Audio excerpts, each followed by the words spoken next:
and welcome back to the 12 Days of Candlekeep.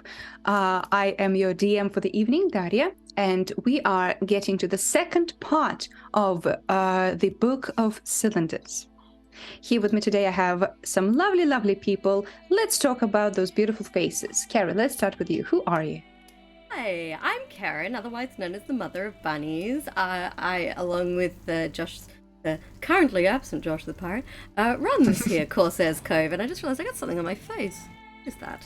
Oh, bit of thread. Cool. I was like, why do I have a red mark on my face? Go on now. Anyway, yes, you can follow me on my Twitter, where I'm just hanging out, watching the dumpster fire burn to the ground. It's good times. But you can also follow my Bella Sculptor Ego on Instagram as well more, or you can go and listen to the D&D podcast, There Be Dragons, where I voice the very terrifying Ryland Westfall. Very nice. All right. Roe, who are you? Hi, I'm Roe Rowe. I'm a theatre maker and educator based in Perth, Western Australia. You can follow me at Instagram at Cradventurers to see photos of my many travel adventures and my dog Charlie with the large ears, who's #worth it. Also, if you happen to live in the Perth area and also have children, I'm in a fringe show in January, The Little Good Wolf, opening January 20, link in chat. Come and see another cute puppy. In that case, it's me. Aww, the cutest. The cutest. All right, Brendan. Hello, I'm Brendan. I'm the theatre man with the theatre plan. That's theatrical plan. I hang out here, and I have a super good time. And I'm also going to be on tomorrow night for the finale of Monsters and Magic Season 3. So watch that cool stuff. I read the script. It's going to be a TPK, so it's going to be very exciting. Yeah. Very cool. Very cool. Jack. Hello. You guys can read, so I'm going to let you read that, and I'm just going to say you should buy The Rings of Mars by Rachel Foucault. That's the end.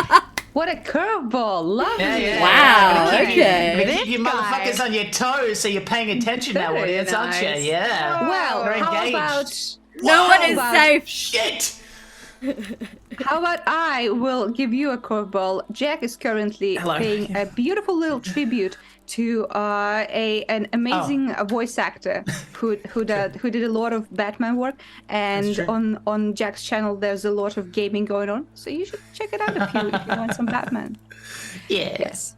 All right, and my name is Daria. I'm an artist. Usually I play D&D here on Thursdays with Humblewood crew.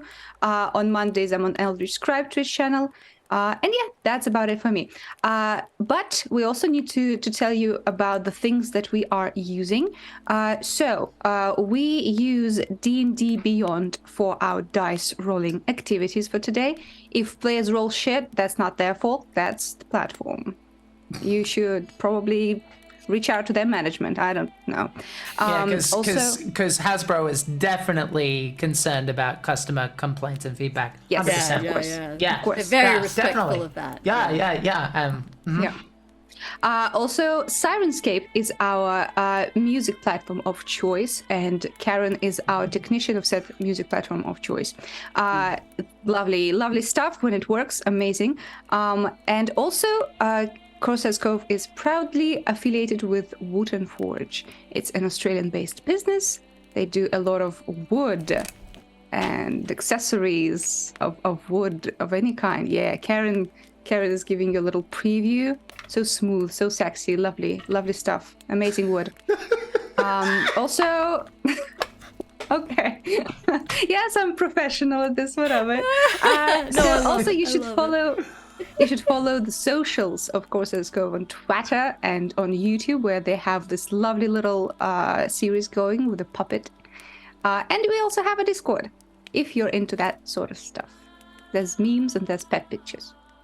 But enough shilling. Let's get back to D&D. So we are in the midst of it all. Tali just crossed the breakwater with the crew. They fought their way to the village. They got the land of the land.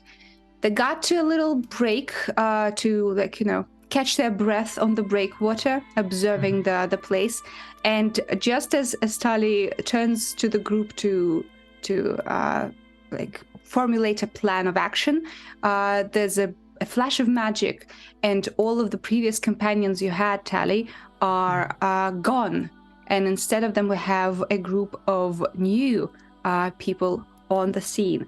So let's start with Holly. Can you explain how you look and how you appear? Yes, I will be playing Holly Sprinkles. She is a druid.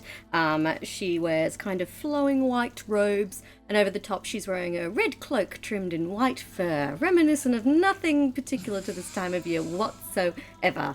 Her hair is quite messy, it usually has a flower or two in it, and occasionally a bird will emerge from it, as if by magic. What has Holly been doing before this moment?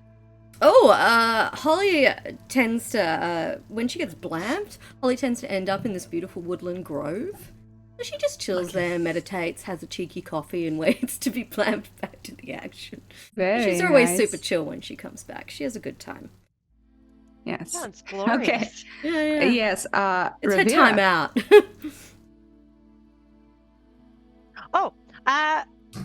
Revera appears. Well, actually, Revera doesn't appear. A small seal appears, and it's really happily.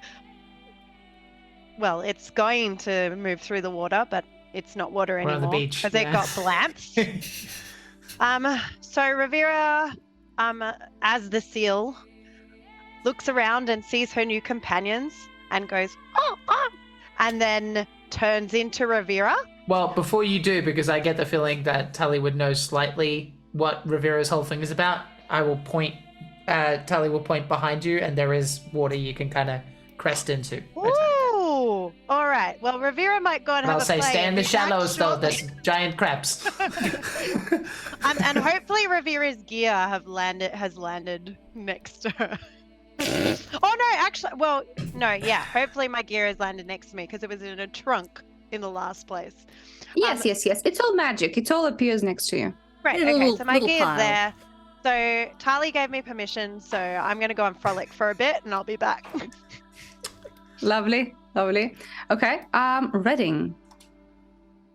Yeah, Redding is a middle-aged human man, pretty scruffy-looking haircut and facial hair, massive burn on one side of the face, which is pretty hard to determine what the nature of the burn is, and he is completely naked. Lovely. Does he have his pet dragon with him? Not yet. Not yet. Lovely. Fuck! And Tali, how do you look and how do you react to these people? Okay. With familiarity and genuine happiness at seeing all of them, and then straight up fucking horror at seeing the remnants of a shark attack hanging from a certain region. That's what I always think dicks look like. Think about it, like dicks kind of look like the after effects of a shark attack. Anyway, so If your dick looks like this, yeah. then there's a problem. No, well, moving on. I don't know. Yeah, that's a rabbit hole. So she is going to go. Hey, good to. Oh God! Fuck! Shut up! And she is a fox woman with blacks and greys and neutrals, and she will like toss with fervor the umbrella that she used in the last session to give Redding some privacy and go, why? I was in a hot spring! Oh God! Are your clothes next to you? Do you need clothes? But, yes, I'm gonna say they are. So Redding is going to be grateful for the umbrella, kind of wedge it between his knees, and then awkwardly crouch down while trying to keep the umbrella up and trying to get his clothes on. Yeah, it's a giant nice. kind of My Friend Totoro type leaf thing. So yeah. Great. Rivera is gonna never. finish her frolic, and she's gonna come out of the water. And as she comes out of the water and turns back into a human, she's also completely naked. And so Rivera has long flowing black hair down her back, which it might cover. Are you doing a Sailor Moon pose? Is that what you're telling us? Certainly not deliberate about it. Yes, that's my pose.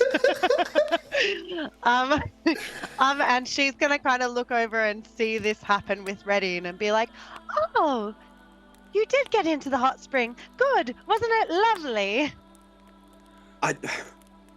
Look, it was a different hot spring, but yeah. I'm gonna instinctually do a fox-like tunnel, just big enough for my head for Sure. a You minute. just gotta relax, Redding. Well, I was before I got teleported. That was not relaxing. Oh, fair enough. And then she'll slowly go and gather her belongings. But no care factor at all, no umbrella necessary. Yeah. Very good. Sprinkles is completely unbothered by the nudity. And is just sitting there sipping her quad espresso. It's actually not about the nudity, it's the fact that she's a different species, so this is all horrifying to her. It's like, there's no fur, this is wrong! Yeah. Where's the she? Yeah, exactly. Eventually I will kind of stick my... you'll probably hear it. Is it safe? Yes, they're both dressed again now. Oh, was there something to be scared of? And I'll spit out a bunch of sand. And I will just go, I am actually very happy to see you, all. It's been a moment. Yep. And I will do the standard predator thing with Redding. Now Of course. Well, what's the matter? What's the matter? Hot spring made you all wrinkly, huh? You furry son of a bitch. Karen, could you please put the map I sent you on the overlay? Yeah. So who's still you, right? it was me. Yeah. What the fuck are we doing?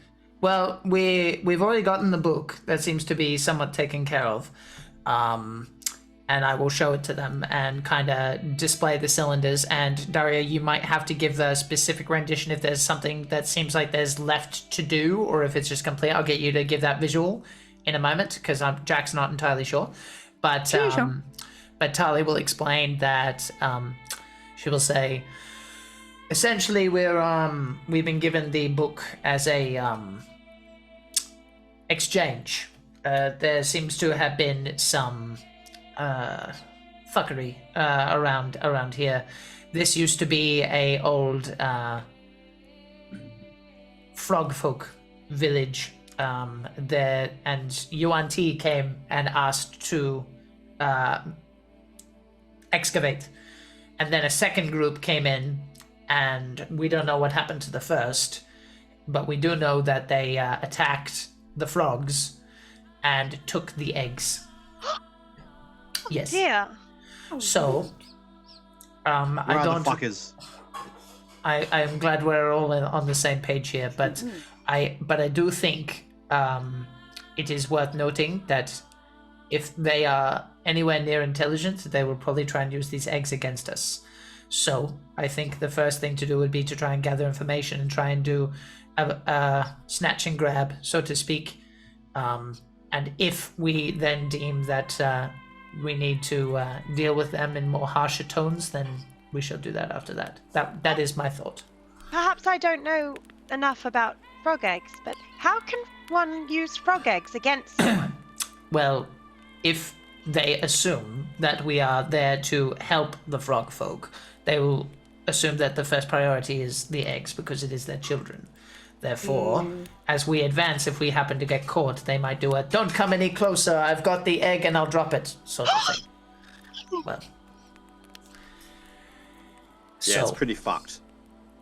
This is the worst case scenario, but that's what I want to avoid. So I'm thinking whoever is up for it might be able to have a squiz, and report back what they find.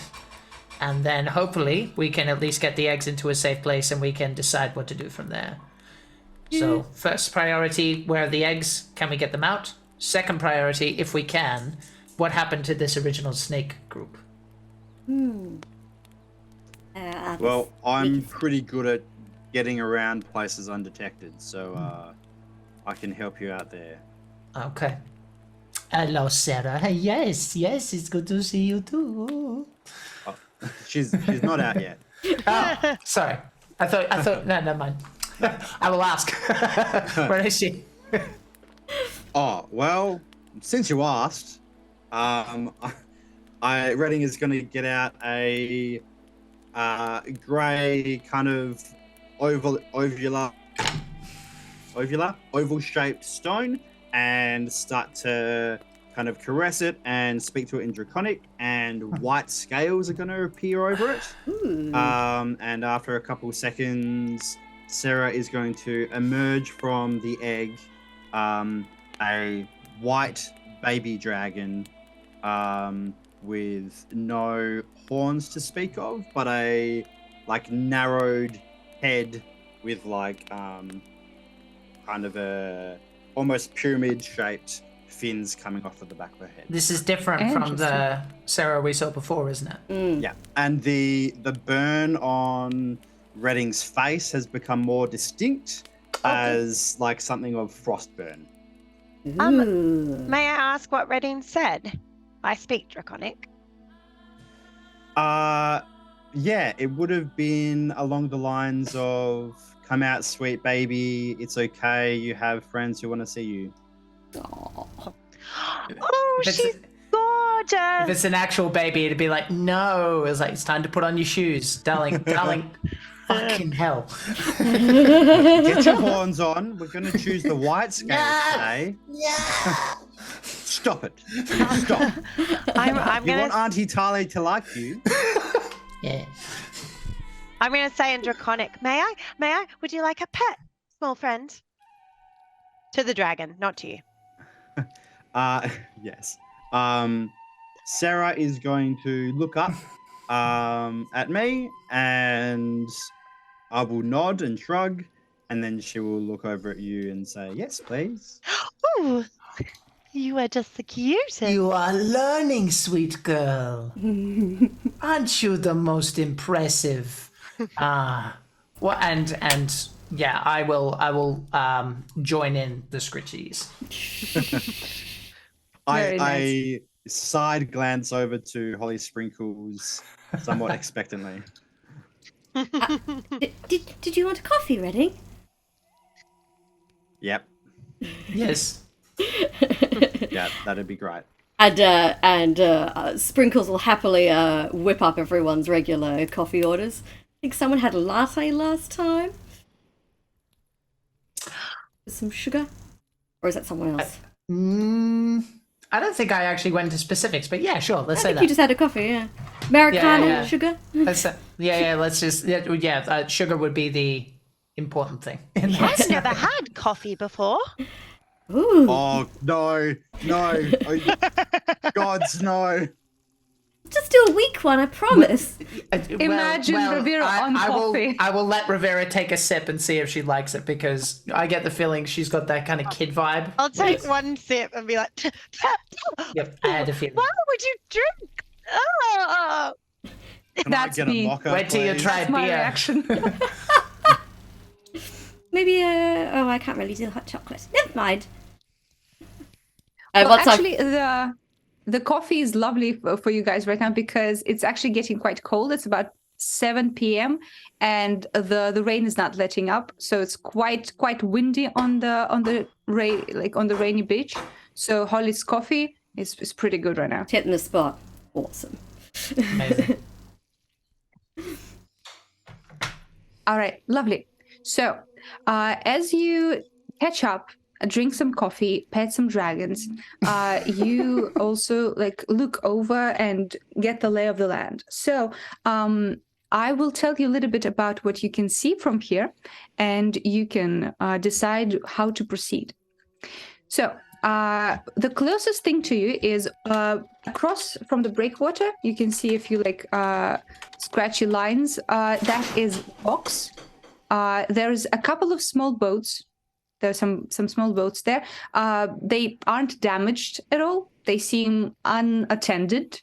So if at some point you want a boat to travel up the river or back to the ship, you can use those. They don't seem to be like, guarded in any way.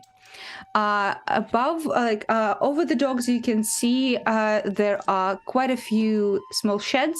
Apparently, they were like storage areas and homes of the Gripplis. Most of them right now seem abandoned. No light, no movement. Down the river, there is a big hemisphere-shaped building that Tali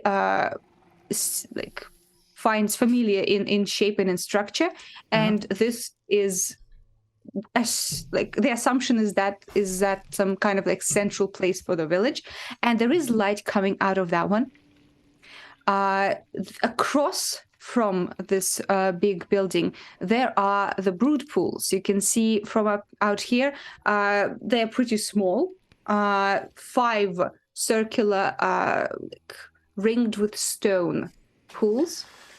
You can't see from here if there's anyone there because it's a little too far, but you can see the positioning of those. There's a patrol in the village, but because Tali had enough time to like analyze their movement, you can try to circumvent them. I will still need stealth checks if you want to explore the village in some way, but you will have advantage because of Tali's knowledge. And Yanverin last time, with their sharp elven eyesight, was able to point out the old village where the excavation is happening. In the top right corner of the map, you can see the little house.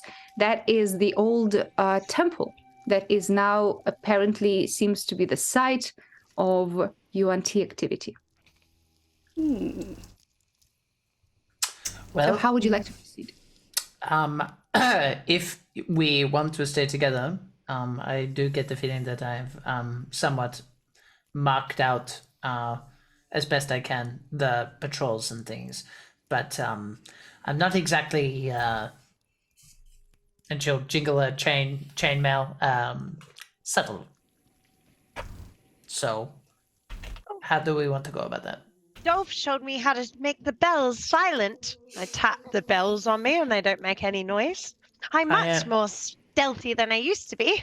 Well, that's good, but I'm somewhat disappointed though. I like the bells. Oh, it's okay. I have them. I can put them back in later. Oh, good.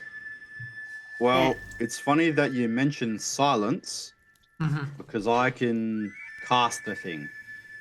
Okay. So, if your issue is that what armor is Tali wearing? Chainmail. Right. Well, and he kind of flicks like a shoulder of it. If this is your concern, then I can cast silence on the chain, and that might help. I'm up for that. I mean, it will probably stop us from casting any spells that need some shouty bullshit words, but other than that, that'd be one way to get us all to stick together. Well, we can worry about that. Or you when could we get hold there. back. What do you want? Well, that's the thing, isn't it? Actually, here's a question for Daria. Based on the patrols and things like that, does it look like we have time, or does it look like something shady's going on that might make us rush? You have no information on that. You know that Yanverin mentioned that there is pretty heavy activity at the temple currently, but there is no like flashes of magic currently. You don't see anything that would suggest anything of the sort. Well, while we're outside, I think the base where we should probably investigate first seems to be the temple, and I'm thinking we get there, and I think I will say we can use the spell if we want to up to the temple, and then I might hold back Oh, maybe we can even hold your spell. I don't know what we're going up against. You see, Tali, I would mention to you that the way to the temple would probably be through the river that goes that way, Right. which is across the village. Right. Would we still be making stealth rolls? Yes, you will be still making. You can use the boats if you want, and like lay down or something. But you will be like through the village. If that will help with sneaking, then yeah, basically Tali will basically say, I think let's see what we're up against, and if we decide that we all need to go together in the temple, then maybe we can use the silence spell there. Have you already Right. spoken to the people in the village? Mm-hmm. Yes, the Pond Mother was her name.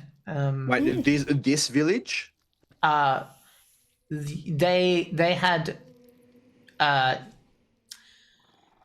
this is their first draft, this village here, but they don't live here anymore, but they were supervising the excavation, and then the second Not group quite. attacked. No? I will refresh your memory a little bit. So this, what you're looking at right now, is the place where they live. The temple is the spot where they had their old village, but it was too far from water, so they moved. Now, when UNT came, they attacked. They all had to do like a makeshift refugee camp in the trade post. Right. Okay. So the patrol in the village is not friendly. Is that what we're saying? That is a fair assumption. Yeah. That we don't need to talk to them. They want our help, and we go to the temple. Yes. Correct. Well, I can we've be set it stealthy. all up. I can go with Reddy. Well, I think I'm we should all go wondering in the boat together. If there's patrols, you seem like you know their patrols. Maybe we can catch one of their patrols, maybe draw it out a bit further and pick it off. That might make the whole job a bit easier. I'm actually a fan of that idea, but more specifically, maybe taking one for information, seeing what he knows. That sounds great. Oh, I love making new friends. So do I. Sounds like a good place to start. Yeah. In the meantime, we're on agreement. We stay together. Yeah. Okay. Absolutely. I can scout out a little bit ahead if you like. Just point me to the closest patrol route. That way. Okay, so there's actually only one patrol group because the village is pretty small and it doesn't seem like they are on high alert. They kind of drove most of the Gripplis away from the village and they aren't exactly expecting anyone to show up. The patrol that Tali saw and that she's pointing out to you, Redding, is a group of 4 UNT. Make a perception roll. Actually, everyone who wants to can make a perception roll. Because you're like looking up from the breakwater, looking for these guys. 14. Apparently my quad espresso hasn't kicked in yet. I only got a 10. I got a 27. That's fine. Yeah, Redding has a 27. Redding, this is your rodeo, right?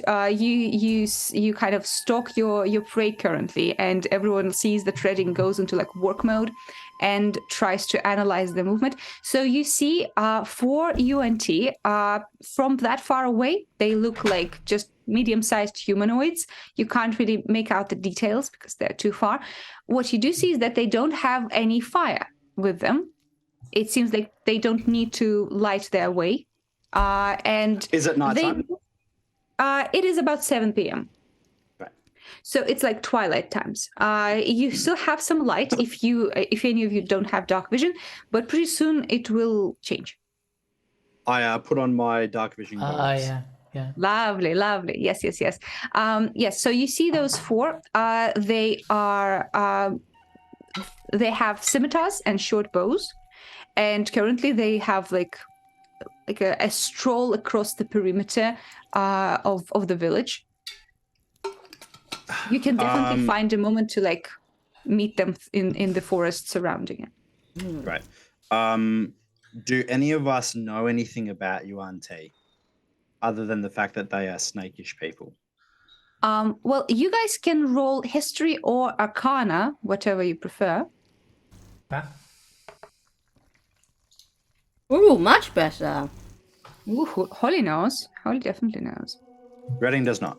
Just a 10. Yeah. So as soon as you bring up this topic, Holly, you definitely remember quite a few things about UNT. So first of all, they normally do not live in this territory. They are in warmer climates, usually. They are indeed like snake people. And with this higher role, you know that there's different types of UNT. The ones that Redding points out to you are UNT purebloods, which are kind of the weakest of the UNT. They look like regular people with a couple of snake scales on them. They are usually used for like spying activity from UNT forces if they need to like blend in with society, but they are not formidable opponents. What you do know actually with 24 is that they UNT in general have some magical talents as well, and pretty resistant to magic. But in a fight, you would wager 4 UNT purebloods would not be a challenge for you guys. I will briefly relay this also, to... they speak Abyssal. Well, those ones are the pureblood Wanty, so they're not as nearly as strong. So if you wanted to take out them, we could probably... It's a good start. I only have one concern, which is we're not entirely sure who the excavation folks are. It's not that big a deal. I just want to point that out there. The original ones came in peace, you see. So the people at the temple might be peaceful, but the people here are not. So why don't we I think that's fair. Yeah, I just want to. There's a lot of paperwork where I come from when you decide to ambush and try and kill a couple of people. Oh, right. Oh, I thought we were making new friends. Well, we could make friends with them. Would you like to explain how you would like to do this? I'm not opposed to it. Well, I mean, if you capture someone, people do tend to like me. All right. But what about the other ones? We're going to capture all 4 of them? Oh. Well, I don't know. I mean, I could just go and say hello if you'd like. That's You up can to always you. come in. I Well, wouldn't I mean, if they're not friendly, you can come and help me. I suppose... Is there any way we could set up a trap? I'm wondering, ladies, and I look to Holly Sprinkles and to Rivera. You both have a few tricks up your sleeve, and maybe you do too, Tali. Is there anything that you could do to lure this patrol out a little bit further out of the village without making them go full alert? I do have one suggestion, which is we could pick one off. I have an ability from my Vulcan heritage. I can go invisible, but I have to stay still. If you bring him to me, I can, hand over the mouth, hold him. Yeah. So you would like to abduct one and interrogate? That's a bit strong, but that is a. We're going to interview a survivor. Do you think they'd be interested in following a Fae friend? Well, I have a Fae friend, and well, I mean, if I saw a Fae friend show up, I'd follow them into the forest, but that might just be me. I'm not really sure. It's possible. If nothing else, I imagine that they've probably been told to neutralize anything that looks like it's trying to make its way out. So if you make enough noise and rustle some bushes in the right direction towards me, we should be able to have a chat. We need to make a noise or some sort of interference to get one of them to peel off from the group to investigate. Yes. And then we can just ask him a few friendly questions about what's going on. Exactly. Can I just say, I think it's unlikely that one of them will peel off from the patrol, which isn't a problem by me. But I just want to put that out there. Well, I mean, If that does happen, yeah. Then Like I said, these are the weakest form of your wanting. So there's a good chance that if we do have to take 4 of them at once, we should probably, I have a spell that holds people as well, so I could always try that. good. Yes, Right. I'm a fan of all of these things. But yeah. I would prefer to make friends, but I'm not opposed to fighting if I have to. You have to. What- All right, let's go. Oh. Well, All right, well, so it seems like you have a plan, guys. Yeah? so just to make sure Rivera's on the same page, like Rivera, what we're going to do is we're going to try and minimize things, right? Because we don't know what we're dealing with and all of that, right? You're going to get them to come. I'm going to make sure they can't hurt themselves or us, and then we're going to talk to them. Are you okay with that? Is my Fae friend getting them to come? Was that I'm fine with that. In okay? theory. Use your best judgment, okay? Oh. Also, Lucky me. just to check, guys, do any of you speak Abyssal? No, unfortunately, that one's not on my list. No. I do have quite a few, but that one is not. Okay, just checking. I am telepathic. I don't know if that crosses language barriers, though. I mean, it might. What does it say about being telepathic? Yeah, let me... Bless That's Josh. Yeah, I was gonna say. Yeah. Damn, that's a dad sneeze That was right a there. dad It's like Yeah. everywhere. Yeah. Fuck me. Oh no, we have to share a language. You're allowed to speak telepathically to any creature as long as you share a language. I see. Unfortunately, we Well, don't share a there language. might be a chance that some of them speak common, but Yes. we shall have to roll for that. Okay. Oh yeah, I feel like my internal logic is making me think that perhaps if none of us speak their language, that this whole interviewing thing or making friends thing may be a little It's okay. You play charades. You- It's fine. Yeah. Pictograms. Well, Let's do that's it. how you felt about the spa in the first place as well. If none of them speak the language, then we can just restrain them and be on our way. Yep, restraining. Lovely. So, Who hasn't tied a let's- wanty to a tree in the middle of the night? Okay. So Let's so- roll yep. stealth, guys. Shall we? Well, You what all I'm gonna have do advantage. is go invisible at the appropriate place. Here. Oh, okay. Well, to get yeah, there. To get there yeah. is a stealth roll. Good to know. Oh, Of course, of course. Ooh, 22 14. for my stealth roll. 25, 22, I'm gonna 14. use inspiration. You already have advantage. Do I know it's disadvantage, which makes it a straight roll. Oh. Ah. Gotcha. do I need to roll for Sarah as well, or is she just going to come in under mine? I think she would be part of yours. Yeah. Okay, great. All right.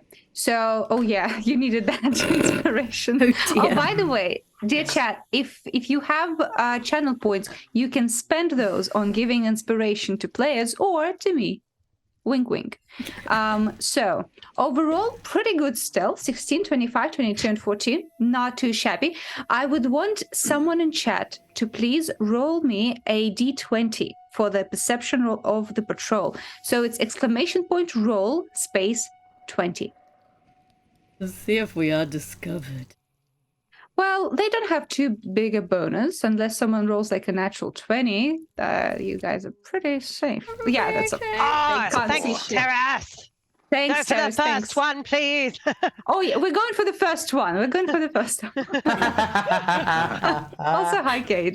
Yes. Yeah, definitely So- the first one. Yeah, that one's great. I like that one. Yeah, definitely. All right. So, yeah, you are inching closer to them. They don't seem to be aware of your presence at all. And you can see now up close, these four indeed are humanoid with a few scales on them.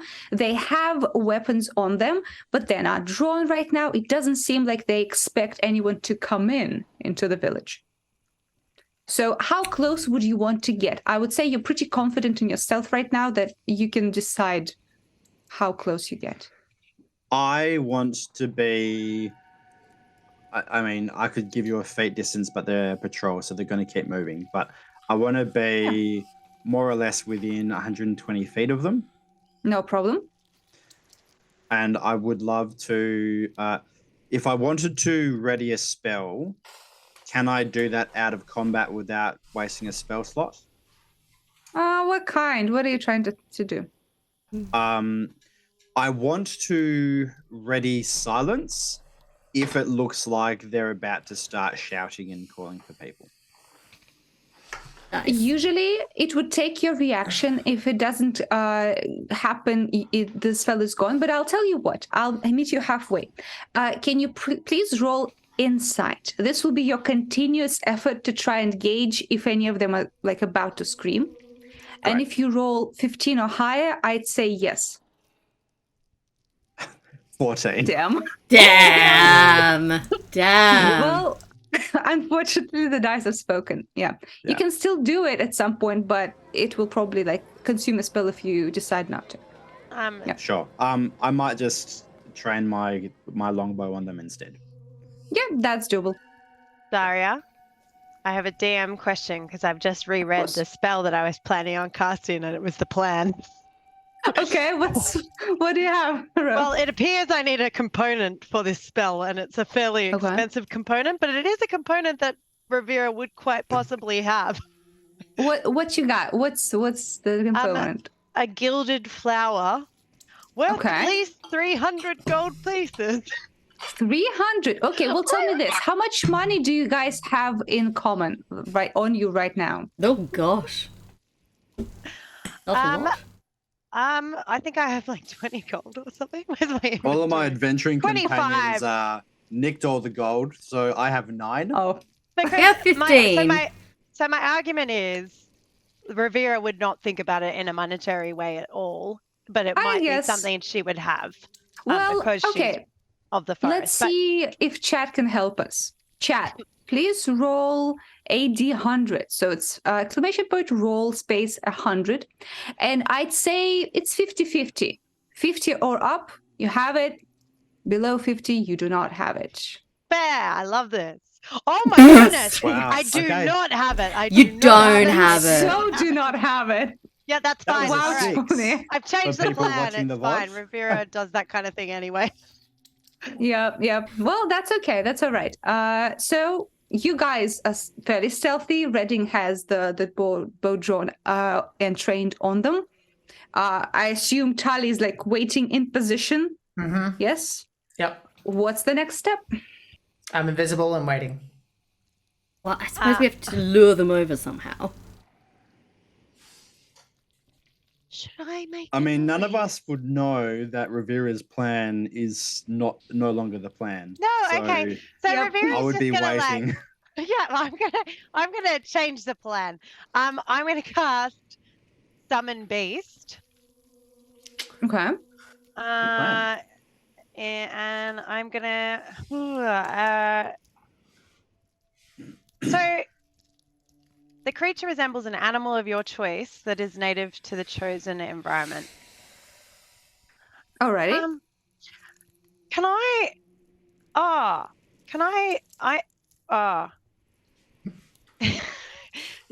Go on. I think this thought process is not. Can it be a frog, like the frog people, but they're spawn, but like the young ones? Like so a I assume they go through. frog. Yeah, but they're like. I mean, it's a creature. It's a It's a bait. Okay, so you want a frog, a normal frog that is big enough that they assume that would be like one of the child frog people. Yeah. Yeah. Sure. Okay, I think that works. That probably exists. Yeah. Cool. So my beast is gonna appear beside me, and I'm gonna whisper in its ear, and then it's gonna pop over and go past the Patrol? patrol. Jeez, words are hard. It's okay. So it's gonna go behind the patrol, but as it goes by, I'm gonna like throw a little rock so hopefully someone at the back looks back. And I assume you want this creature to then come back to you, rushing back, so you can. Yeah. It's gonna like kind of look their way, and the second that anyone gives it attention, it's gonna book it our way. Okay, lovely. Well, in that case, we also need a little bit of a roll from chat. Please roll a d4. So exclamation point roll space 4. We'll see how many of them decide to, give attention to this creature. Ideally, we want a 1. Frog. Oh dear. We got a 4. Oh dear. It's okay. No more tiny rolls.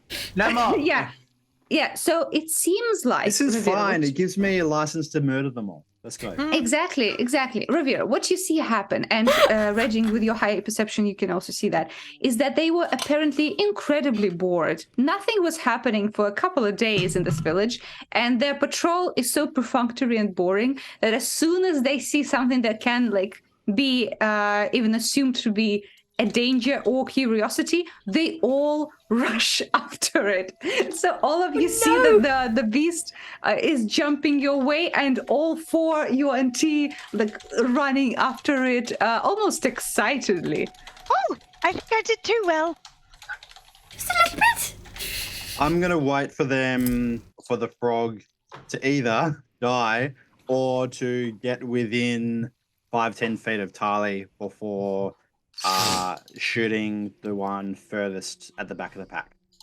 Easily done. Well, you can take a shot, and with that, we'll start initiative, I suppose. Oh, I thought we were trying to become friends. Late for that Do I have advantage because I'm in stealth? Yes, they do not know about you yet. Okay, great. This is going to be a sharpshooter. Lovely. So to clarify, there's still nowhere near me, and I'm just kind of hanging out. Yes. Well, I did say I wanted to wait until either the frog died or they got within 5 feet of Tali. Oh, you mean the closest one to you? Because I see what you mean. Oh yeah, in that case, Tali, you can at the same time try to grab, and Redding, 12 does hit. Whoa! Okay. Wow. Didn't expect that, that did was you? a natural 2 and a natural 3. Yeah, I saw, but again, these are weak boys. It's squishy. Well, no, actually, it's with a -5 because it is a sharpshooter. So Then I imagine 7 won't. get fucked. Nah. So we're gonna. I do have multi-attack. Oh, okay. Does this have advantage too, though? Probably not. No, I'd say you already let one arrow loose. Okay. This will When the still first be... arrow goes off, Rivera is going to call, "Oh, that was just a warning shot. You don't have to fight." Alrighty. Not too late Very to confused. Redding, is this also with a sharpshooter? No, it doesn't have advantage, so I think it would be a no. Okay, well, it does hit. Tali, did you try to grab? Do I see the arrow with hit the other person? Now you do, yes. Okay. To be clear, I'm targeting the one furthest away from Tali. Yes. Right. She'll be a little bit befuddled. But yes, she will attempt to grab. Okay. Athletics or acrobatics with advantage. Well, what we're going to do is we're actually going to make a attack, but non-lethally, because worst case scenario, because I can make a grappling strike. And Sure. but worst case scenario, if I fail, then at least he gets knocked out. So, actually, you know what? No, I'll go athletics at advantage because I just want to grab him. All right, no problem. All right. And as you do, 10 Redding, yeah? 10? Yeah, Damage. 10 plus Sarah, we've practiced this, is going to breathe a bit of ice onto the arrow and infuse it with cold damage for an extra 1d6. Lovely. 5 cold damage on top of that, so Okay, 15. pretty good. Okay. Tali? That was a freaking journey. My dice spun. 20 total. 20. athletics. Okay. Yeah, of course, he'll try to resist. No, he doesn't beat 20. Okay, you have one of them grabbed, one hand I assume on the mouth, one across the body. Very good. And let's write down the initiative. So, Tali, what's your initiative? I haven't rolled initiative. Okay, it's fine. I've just Holly? grabbed this dude. This is so going wrong. Okay. Holly, what's your initiative? I got a 19. Very nice. Rivera? 9. Okay. Reading? 22. Very good. Tally? 14. 14. Okay, you on T? Okay. I don't like the way you said that. All right, so let's start with Reading. So you were the most prepared for this fight. You let the arrow loose. It gets stuck in the shoulder of the one and behind. They're kind of like in a row right now. All these four. They were just like running after the frog. You've lined up for me. Great. I'm going to that one that I hit. Does it look rough? Not yet, no. Okay, great. It seems to you that they don't have a very good armor, but they are like people from the south who have like hearty constitution. Okay. This first attack, I am going to try sharpshooter again. Go for it. 13. Okay. Yeah, that does hit. Amazing. So that's an automatic 10 damage. Plus 7, plus I'm going to infuse it again. All right. So 22 points of damage in total. 22 damage. Yikes. Goodness me. Woof. Now And then he I'm going to attack definitely looks again. rough. Lovely. Also, Holly, you're up on deck next. I'm going to do another sharpshooter. So this is another minus Got it. 5. Same guy. Or 10 isn't going to hit it. Unfortunately, no. Okay. All right, but he did the good chunk of damage. How far away am I from them? How far would you want to stay? You knew where Tali would be positioned. Well, I stopped when I was within 120 feet of them. Okay. So I'd say I you're like imagine they've 60 come feet. Past. Okay, great. Sarah is gonna move 15 feet towards them. Lovely. All right. That's it for you, Reading? Yeah. Okay, Holly. Right, I am going to throw a guiding bolt at one of the uninjured Wanty patrol. Okay. I assume not the one that Tali is holding. Yes, I've seen that Tali has grappled this one to the ground. I'm like, sweet, we got our target. Let's zap some people. Of course, let's go. So it is a ranged spell attack.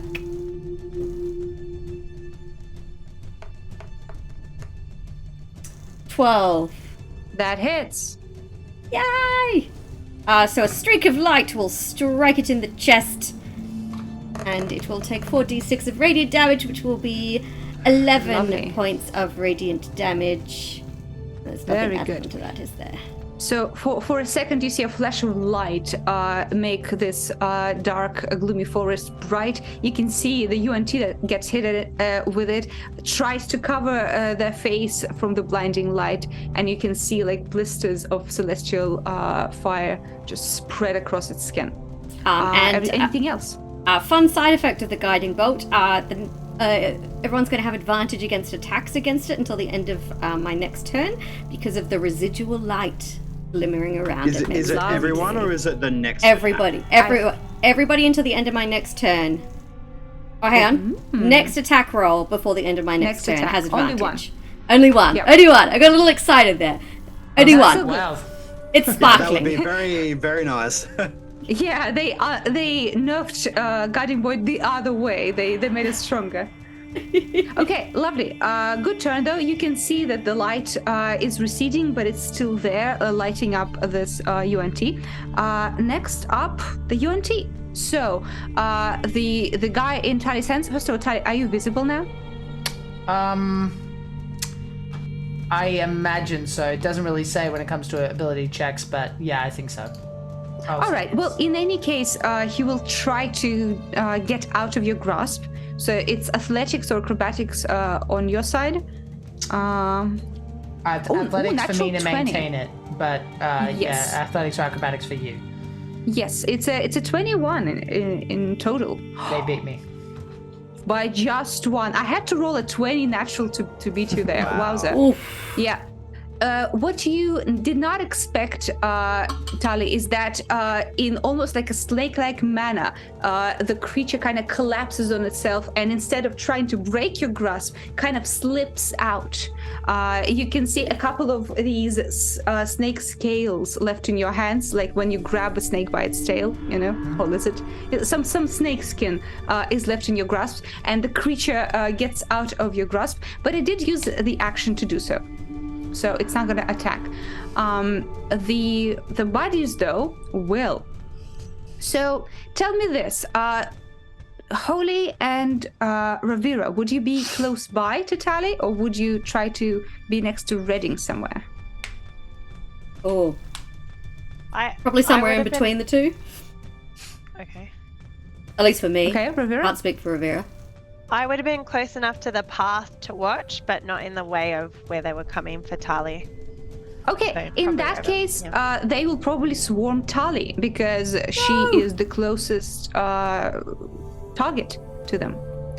So, Tali, it's going to be 6 attacks with scimitars on you. None of them are interested in me sniping them from behind. You are 60 feet away. It's a little far. They want to attack someone close. Yeah, cool. All right. So first up, 18 to hit. Yep. Also 23 to hit. So 2 hits. What's your DC? So I don't have to ask next every 16. time. 16. Okay. Next one doesn't hit. And doesn't hit. 2 more. Nope. Yes. Okay. So only 3 hit, which is pretty good. Okay. Now, Demagir. Okay, first one, just 3 slashing damage. Mm-hmm. I'll actually give you all together. Yep. 9, 13. Okay, 17 damage altogether. All right. Yep, and you guys can see that all 4 of them are around Tali, like trying to slash with their scimitars. But it is the end of their turn. Now it is Tali. Okay. You're surrounded. Yeah. Well, that plan got effed in the A. Let's do some attacking. It's like, well, that escalated quickly. Yeah. However, I will point something out. They seem very confident. They aren't even thinking of trying to like shout or alert anyone. They seem like they are just wailing on Tali and aren't concerned about bringing attention to you. All right. Yeah. Let's do some response. Cool. And do you have Both advantage if attacks you are- try and attack the sparkly one? Let's do one of the sparkly ones with Great Weapon Master. Let's go. Definitely a hit for the first one. Oh yes. Oh yes. Nice. Don't forget there is one that is kind of fucked up as well. I think that's the same one if I'm not No, mistaken. that's 2 different The ones. guiding bolt one. No, okay. Well, we'll spend the second attack. We'll make that one a disarming attack, which means 10 points of damage plus a d8 for the guiding bolt one. Mm-hmm. So 17 for that strike. Lovely. And you take his scimitar with it. Yes, that is correct. Okay. I'm not sure how you want to rule that, if like what that would be to kind of kick it away, but that's what I would try and do. Would that be a bonus Sure, action or? What weapon do you have? It is a maul, but I've flavored it as a nightstick, essentially. Okay, I would say that you just hit his wrist so hard that his arm cracks a little bit, and the weapon just falls out of his grasp. You can kick it away with your foot if you want. Yep, absolutely. Nice. Cool. In that case, if that worked the way you're describing it, then I think she'll try and hit each one and try and get them to. Sure. You can't. I don't think hit anything away. I think that was your free action for the turn. Oh, okay. Cool. But, All right. No worries.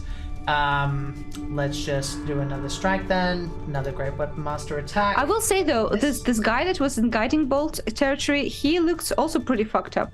Yep. Miss for the second attack. Let's burn a action surge. Okay. And Who are you keep attacking going. this time? The one that's more hurt. The one that Brendan mentioned. Got it. That's a 17. Mm-hmm. I don't know if there's any point in doing any more Battle Master stuff, even though it does damage.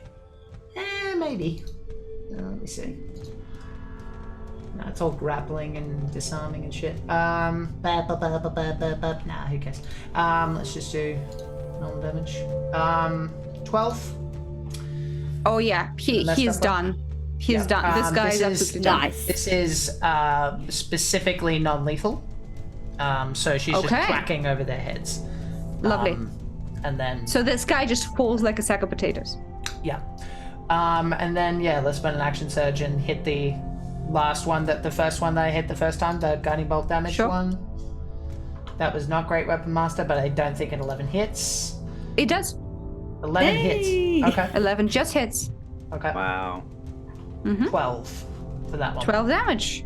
Yep. Okay, let me check. Yeah, that is just enough. You got right up there. Do you still want to do non-lethal? Yes. Okay, lovely. 2 are down. You guys see that all 4 of them start to swarm Tali, and for a second you're concerned. You can see like scimitars flashing all around, but then as soon as Tali retaliates, just 2 of them boom, boom, fall face down into I have the one more grass. attack. Oh my goodness! I was never concerned. And that's a 13. That does hit. Tali's just freaking unstoppable right now. It's like, oh, Yep. your She's biggest mad. mistake was surrounding me. 12. Yeah. You got close. That was me. yeah. That was your biggest To mistake. be 12, fair, lovely. if there's one thing that fighters are good at, it is fighting. Correct. And I will use a second wind as a bonus action, and that is my turn. Okay, that is fair enough. Next up, Rivera. Rivera got really upset, and when they all attacked Tali, she started humming, like she's and like started humming to like soothe herself. And suddenly, one of the 2 attackers can hear that in their head, and Interesting. they are racked by terrible pain.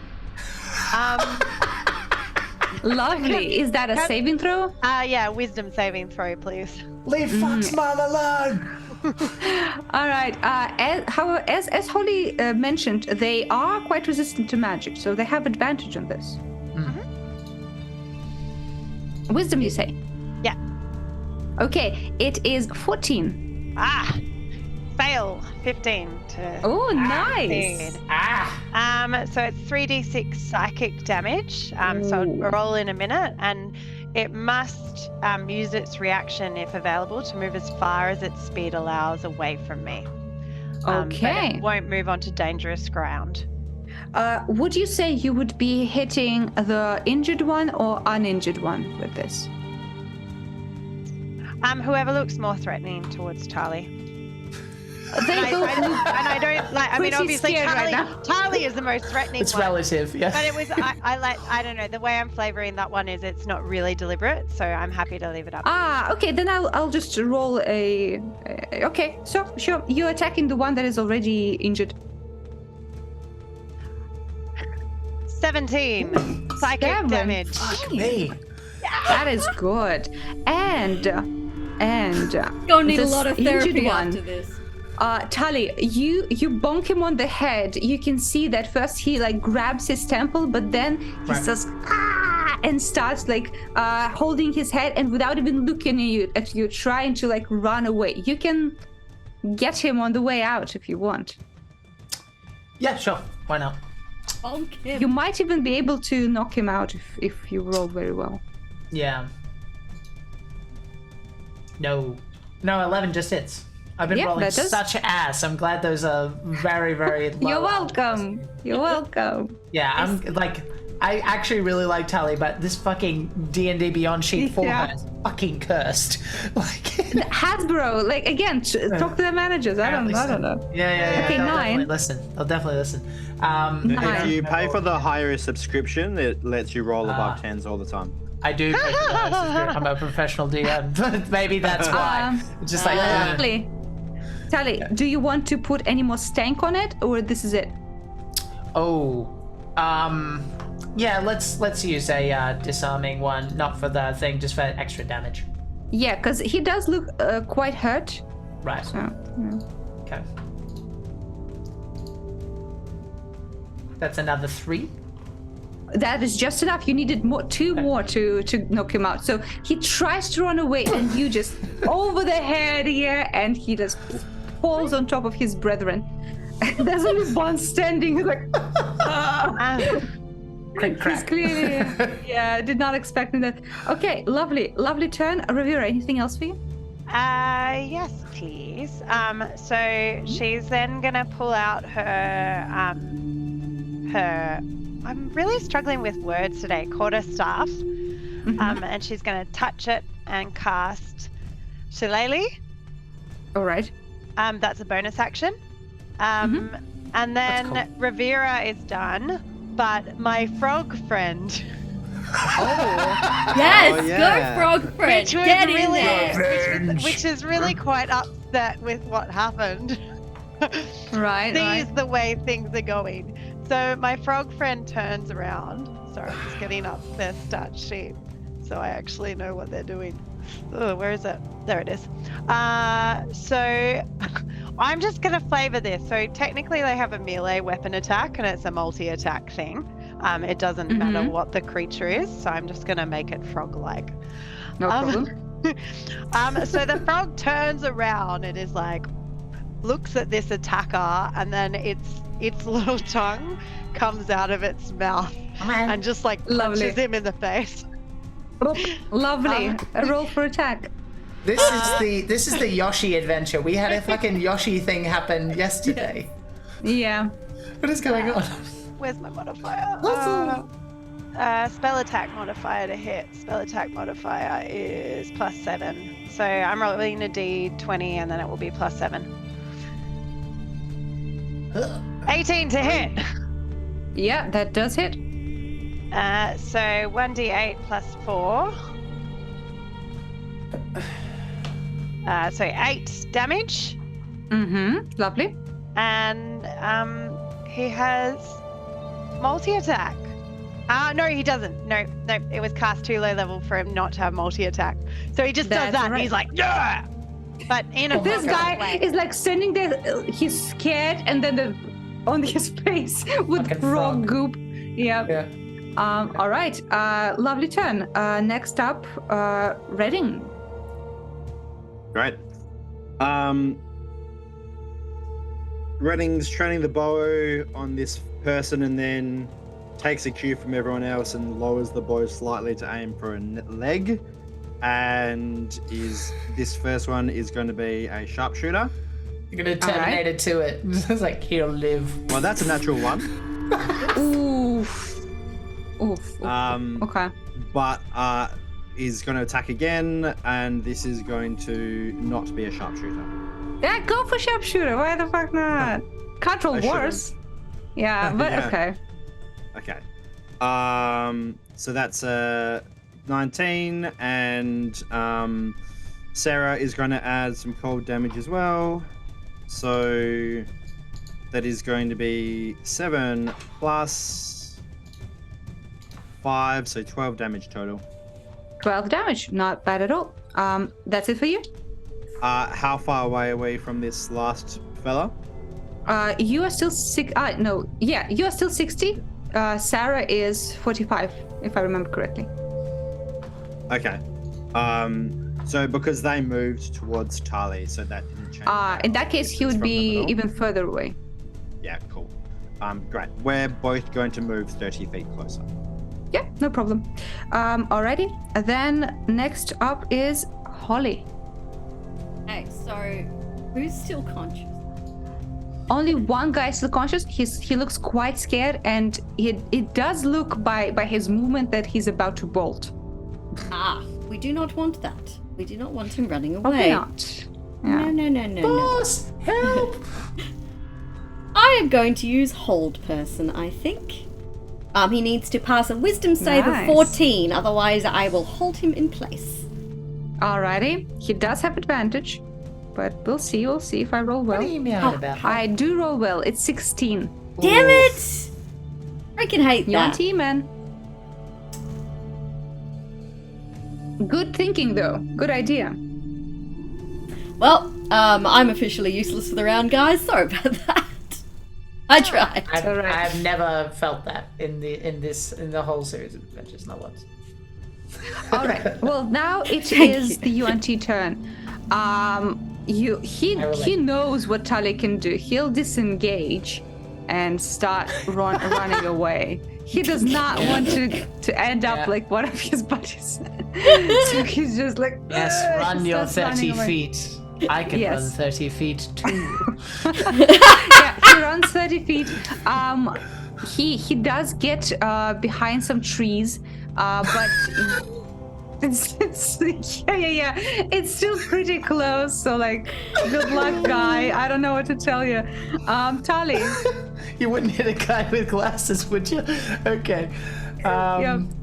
All right. I get the feeling that she likes to keep herself pretty under control. So it's probably somewhat terrifying to him as he dashes away. She just kind of goes into Principal Skinner chasing Bart mode, where it's just kind of she's just walking up. Yeah. Scary. And then He's also channeling the Terminator. Yeah. Different parts of the movie. So yeah, let's give him a crack, shall we? Let's go. Crack. Absolutely. Tali's just unstoppable. Yeah. Don't say that to my desk. Don't tell me. 13 is lovely. 13, still up? Yep. Okay. I'll make this one a grappling strike just in case. Actually, what's the difference? They're gonna either get an opportunity attack or they're gonna... Yeah, it's all good. I'll just whack them. I assume non-lethally? Correct, but that is a miss. That is a miss. Yeah. So the trees came in handy, I guess. Yeah. Yep. All right. Well, still lovely turn, and the guy is severely spooked. Rivera. Oh, I didn't think it would get back round to me again. I thought Tali had this well within hand. Yeah, he's you know that thing where they go around the tree? I'm literally chasing him around the tree. How far away am I from this person now? 60 feet for you. Because you were 30 between them, and then he ran off. All right. So I'm going to use my movement to move 30 feet closer. Lovely. Because I've calmed down a bit. I can see Tali is fine. Tali's more than fine. Tali's rocking the world right now. And actually, Tali is also making sure that everyone's okay, which is really nice as well. So when I get 30 feet closer, I'm going to swing back my hand, and when my hand comes forward, a vine comes out of it and slashes out. That's cool. To another one. Yeah. The guy who's left. So it's a melee spell attack.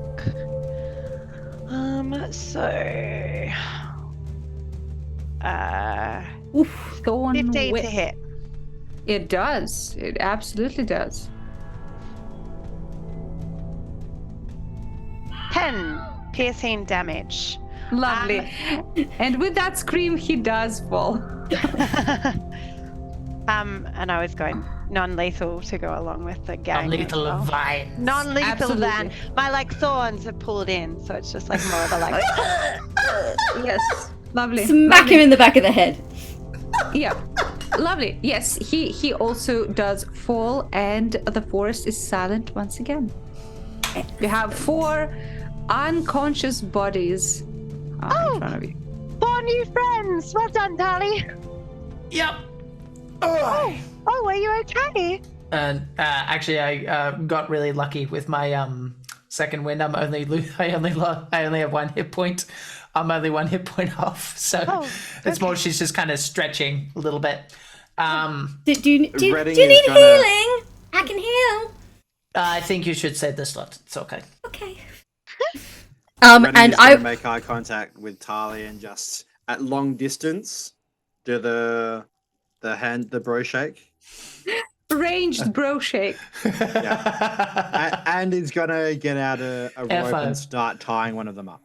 Lovely. Sprinkles is also going to help tie them up, but she's not going to bother with any rope. She's going to use Druidcraft to bind them to a tree. A favor. Could we get them a little bit separated? I have a little theory I want to test. Ooh! And Holly will drag one by his ankles to a different tree. Lovely. To the point where they can't easily communicate with each other. Sure. Rivera is just going to let everyone handle this, and she's going to pick up her frog friend. Hello, small friend. You're new. Yeah, it looks at you with its large bulbous eyes, and one tongue poof, goes over one of the eye to clean it. Oh, you're so cute. How long does it stay with you? An hour. Lovely. You have time to befriend. To bond. I look down at Sarah and say in Draconic, don't even worry about it. You're still cuter. Aww. Sarah gets head bumps you a little bit. Okay. I think I want something from chat. I want a roll of 5. So ! Roll space 5 to see how many of them, if any, speak common. Oh. If you roll a 5, chat, then no one, because that's a possibility. You big meanie. I was wondering. I was like, are there only 4 of them? I think I can make it work anyway. It's all good. Oh, all right. Yeah. So we do need a roll for that, but you tie them all. You leave them separately. Yep. And nice. Thank you, Brendan. 2 at least speak. That's very good. So, what's your plan? I am going to get with my 30 investigation. I like to think I know the lay of the land somewhat good, and I'm going to draw a little map on a piece of parchment, and I'm going to get the ones that speak the language for the sake of brevity to tell me what the numbers are, all the important details. How many are there? All right. How many bad guys are there? What happened to the excavation party? Where are the eggs? And any other questions you guys feel like asking. And then I'm going to the group. That's what I meant. And then I'm going to verify it, which is why they're far enough away that they can't hear each other. Sure. Because if he's lying, then I'll know. I'm going to come over with the frog on my shoulder and stand there looking mean, but I'll whisper to Tali and be like, I'm the good one. You're bad, God, and I'm good. Nah, I feel like we've got those roles quite sorted. I'm with you. Beats the dub. She is not aggressive. She is not. She's very professional in a cop room, right? She will ask them if they need anything. She will give them water if they ask and all that stuff. She's not. Okay. She's not gonna they know they're fucked anyway. So what's the point of laying on I would like you to roll either persuasion or intimidation, your choice. Okay. I would have given you advantage, but there's Rivera with a frog who looks very serious, so that's fair. I'm adding.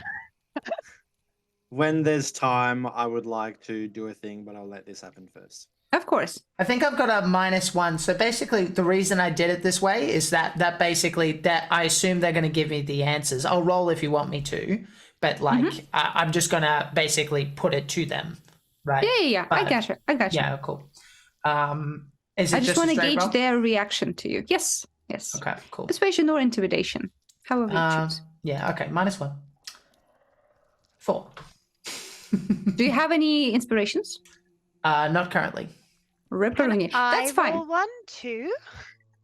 You know what? Sure, Rivera. Roll a persuasion. No intimidation choice for you, only persuasion. I'm helping. Helping. Damn, that's You not help, funny. Rivera. That's great. Yeah. Amazing. So what happens is, like, obviously they're quite shaken, and that does affect their their reaction. But when they see that you're not like beating information out of them, and you are treating them fairly, and Rivera is there with a winning smile, they do get a sense that, like, at least they might like get out of this alive if they're not being stinkers about it. So they give you quite a bit of information. So first question you asked was, how many of them are there? Yes. Aha. So let me count in my head.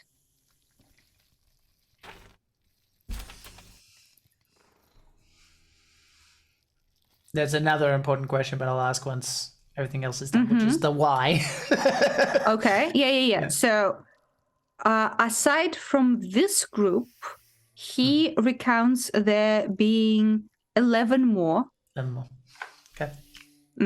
He says us. 11 us. 11, He kind of specifies that. as opposed to the other people. He sneers when you bring that up and says, yes, spineless traitors also in town. You're keeping them as well? Or did you? Yes. No, we keep them for important purpose. And there's kind of like a sinister smile on the face of the guy. Okay. Now, sorry, I'll just let you get through the other questions. Do you want me to remind you what they were, Daria? Or so the second one was what? so how many are there? I suppose the why question can wait till the end. Where are the eggs? It'd probably be the big question. Where are they and all that? He does point on a map and say the delicious little ones are still in the ponds, most of them. Okay. He smacks his lips a little bit. She's trying her best to, keep it. You cover the non-existing ears of the program. Yeah. Lovely. If I could give you inspiration, Ro, I would. That's amazing. I'll give you inspiration. I'm free to do so. I'm a DM. It's lovely. Amazing. So that's where the eggs are. Gang, do you want to join in on this rather than me just talking? Any questions you would like to ask, like in a general sense? The main one I've got is the one that you already mentioned of why. Why? Yeah. We can cover that now. Yes. So he says we're here for the scaled terror. Are you summoning this scaled terror? Yes, the leader. Gotcha. Okay. And do the children have anything to do with it? Does the temple, does the frog folks? Frog folk work to open the temple for us, yes. Okay. We treat them well, don't beat them too much, and only eat one egg at a day. Well. That's going to add up, though. I don't think you need me to tell you that they disagree. But thankfully, the Pond Mother herself isn't the one calling the shots, we are. Otherwise, I get the feeling that you wouldn't have your skin right now. He does look a little bit like worried, but is there anything else that you would like to know? The last lot of Yuan T, the ones that you're holding captive, were they trying to wake up the scaled one too? Yes, they call it weirdly, and they wanted for different purposes. We heard and we came to take what's ours. Inside? Inside, sure. Okay. Yeah, me too. Of course. Why do you want it? Also, both Holly and Rivera, if you want to participate or roll any insights, you're free to do so as well. 30-20. Jesus, okay, yeah. Okay, Holly also very good. So Holly, Rivera, and Tali, you all see that this guy does have some disgust when he talks about the first group of UNT that came and asked for permission for the excavation. And yeah, he feels like they are indeed traitors. Was he being truthful about them trying to summon this tyrant too? Yes, it doesn't seem like he knows too much about it, but he is quite happy about the prospect. Perhaps he's been like promised something of religious experience. How does their purpose differ to yours? Don't know too much about that. That's fair. Leader said that they want to desecrate the Terra. Oh. Well, I mean, you're desecrating eggs, so that seems fair. No, I'm eating the eggs. Delicious. The next day they'll be defecating the eggs, actually. Gross, but okay. I'm going to get that image out of my head with bleach. Can you guys hear me? Oh, sorry. Yeah. Oh, yeah. Yes. Sorry. I was just sitting with what I've done. No. You sit in your guys shame. were frozen. You guys were frozen on my end. That's why I asked. We heard you. Or at least I heard good. you. No, all good. I will get them, and again, I'll verify it. I'll check. Entrances, exits to the temple. What the security situation is like in the temple. Back doors in particular, if there's anything like that. Yeah. Unfortunately, these guys are stationed in the village. They know about the excavation at the temple, but they have no information about that. Gotcha. Okay. Where's What the about other group being held? Are they In all the in the home. temple? No, home. they're in the home of the pond mother. We took it. So what about the security at the village, then? What's that like? We I are the think that security. You're the whole security. Well, don't say it like that. We did a good job for a couple of days until you folks show up. Well, Pond Mother's house has a few guards. The pools with the eggs also do. Well, if they're anything like these guards, I think we should go and save the eggs from these monsters. I'm fine with taking out I some agree. guards and rescuing some eggs. Let's I prioritize think that should be the our babies. next priority as well. And then they are not I'm going leverage. to potentially make you an offer. What is your name? Razis. Razis. Okay. I get the impression that us walking through is going to be somewhat difficult. What if you had to gauge how well you might be able to go in, grab what remains, and bring it to us? Grab the eggs? Mm-hmm. I'm not letting him near the eggs without supervision. He licks his lips a little bit. Well, eat them. under the circumstances, I like to think that Razis is smart enough to know that we could have easily just not kept him alive like this. We can always make sure that we...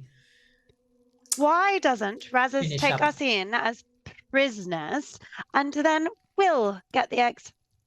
I'm not opposed to that, actually. I am. Well, I don't think we need this guy to help us infiltrate. Oh, And I well, wouldn't trust him Okay. to immediately just call out what's going on as soon as he's within line of sight. Good Well- sir, haven't I been helpful? you have. Could I do a Inside of This is the perception face check. you can trust. Yeah, is it a Of face I can course. trust? Give an insight check if you want. Oh shoot, natural 20, 26. Oh, yeah, he's super fucking lying. Are you kidding me? I don't want to be mean, but It's not that this she man doesn't is trust him, but He's a lying liar who lies. Let's knock him out and leave him tied to a tree, and then he can't possibly be any bother. I don't want There's to a make friends reason for anymore. the term snake in the grass. Oh, well, I Snakes resent can that. be I was a lovely. snake the other day. Yeah, but you're great. Can I gag him with a vine? Craft? Sure. Cool. Holly will extend a hand and a vine will wrap around his face and gag him. It's not hurting him, but it's definitely stopping him saying anything. Okay, that's no And, problem. I'll pat his knee and be like, thanks for all your help. Now don't move. Okay, sure. Is there an easy way we can notify the frog folks about the situation so they can do what they will? Or I can, if I'm within, what's my range on that actually? Because if we speak the same language, I can telepathically communicate at 60 feet. I think we're beyond 60 feet of where the frog folks are. Yeah, we'd have to Yes. get closer. They're Yeah. a couple of miles, right? Yeah, Well, we travel no, a fair distance. Huh? You mean the Pond mother and all outpost? that. Oh yeah, definitely. Yeah. Yeah. All right. Well, I decided I don't want to be friends with him anymore. And Rivera is fair. going to, are we done with him? And get out her quarterstaff. Whoa! We're not going to kill prisoners. Razis, I assume you are smart enough and your friends are agile enough to eventually break free of these bonds, and I wish you luck. I genuinely hope that I don't see you again, because if we do, I'm going to make sure that you pay properly for those whacks you got against me. Yeah. He can't speak anymore, but he just nods. I was just going to knock him out. Oh, feel free. But no more eating frog eggs. Any of you. And then I'm going to knock him over the head. I Your punk. I like to think the frog on your shoulder is like, yeah. Yeah, right. totally. Lovely, and I think that's a lovely spot to take a short break for a couple of minutes. Yay. To take some water or whatever you might need. So we'll take 2 minutes and we're going to be back to see what the next step is. Bye-bye.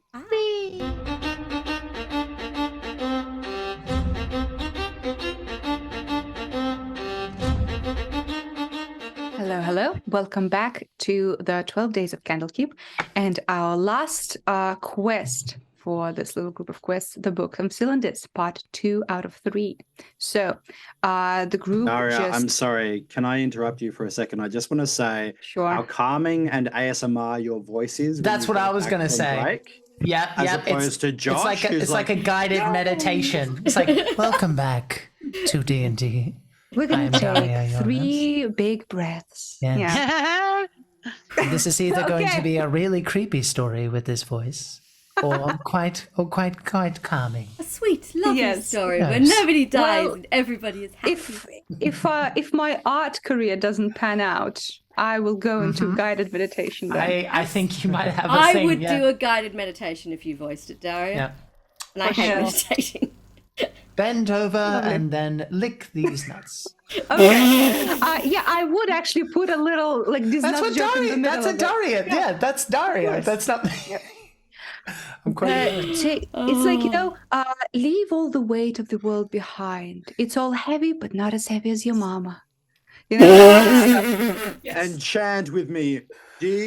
These nuts. Exactly. Anyway, we were playing D&D, weren't we? Let's play D&D. So, yes, we? the gang Apparently. just, the gang just dispatched of the patrol pretty handily, and they got some information out of the lads. And as I understand, Redding, you want to focus up and feel the beat of the drum. Like, what are you looking for, buddy? I do, yeah. I feel like I owe this because I surprised Karen with it last session. I want to use my primeval awareness as a ranger. Right. So within a mile, I can sense whether there are any aberrations, celestials, dragons, elementals, fays, fiends, or undead. Basically, Okay. anything that isn't of this world. Rivera, are you considered a fae? I'm Fey touched. So I think That's a I little would come up. different, though. You would probably humanoid with a little bit of. I am a spice. humanoid. I also, I use Fey magic. Holy Yeah. Sprinkles is Eladrin, right? So that's Yeah. technically Fae. Yeah, I mean, it's technically. humanoid, but like it's Fae ancestry. Yeah. Okay. Well, yeah, So I'm half OG. elf what as well. what will happen is I will avenge Karen and say you feel fuck all. You have a little bit of a presence of Fae energy around, but no abominations, nothing of the sort. Great. That's somewhat comforting. I'll just say no demons or other fucks around. Hey, demons, it's your No. boy Redding. Hollowing at ya. Oh, every time I try to fucking look at a tutorial about something, it's just like, hey, it's your boy. I'm like, shut the fuck up and give me the information. I don't give a shit about you. Listen, I don't the care best- about you. The best people on earth are those that have a tutorial that goes straight into the topic. Yeah. No, Yes. hello, welcome back. Just- I'm about hi. to tell you how to tie Yes. your shoes. Look, Like, let me- fuck off. we all know it's very important. Shut the fuck up. I can see you're padding your video. Yes. What's the Yes. fucking information? What are you Anyone selling? else Talk to me. remember, like 2010s, early 2010s YouTube videos with like a minute and a half long intro on Yep. every single The video? standard thing with no, Yeah. that's happening. That's still happening, bro. that's happening. exactly. what No, I'm but talking it's like a star wipe with like Right. subtitles or. about. Oh yeah, at least there's someone. They had This was so much opening time. credits, Yeah. and now we're like, Oh yeah, in Windows Absolutely Movie not. Maker. Yeah, yeah. Oh. Yes, I do Ro? remember that. Has it been an hour Since what point? since we Wants started? her frog friend. Since I made my frog friend. No, not really. You did like it 2 right before the minutes, bro. fight. Okay. I would say closer to 10 because they you tied them up, you asked the questions. Yeah, but you have a bunch of time with your friend. Can you just let me know when they disappear? Well, there is Of course. there is a little bit of irony, which is that if we feel comfortable to take a short rest, your thing might go away, but I would get my action surge and my abilities back, which we might. How want long to is a do. short rest, Dan? 1 hour. Yeah. So, but it kind of depends. Like, Roe, is this going to be a useful spell for you? Because I'm happy to suck it out. I don't need healing. It would just get my abilities back. Oh, I don't mind. I mean, I like my friend. Well, you have an hour to talk about your secrets with it and chillax. Tali, if you need it, I can get you healed back up. I've got a little healing spirit that I can do twice. So As far as healing goes, I literally got really lucky with my second wind. It's a D10 plus 6. I got hit for 17 points of damage. I healed for 16. I just mean later on. Oh, Right. right. Yeah, totally. Yeah, that's good to know. I'm good at healing too. I think all three of us can heal. Yeah. This isn't for healing. It's more just like, for example, like my action surge. I would Yeah. get If that we're back going to have a break, can we have it somewhere away from those? from the. Yeah, no, that's fine with me. From the people Sure. we knocked out and tied to trees, those guys? That's who you'd like to get away from? Those guys? Yes, they've got bad vibes. That is fair. The only They're cramping your possible- style. The only possible time limit that Snake Fuck didn't say, Oh. but it might be around dinner time Mhm. for them for one of those eggs. Oh no!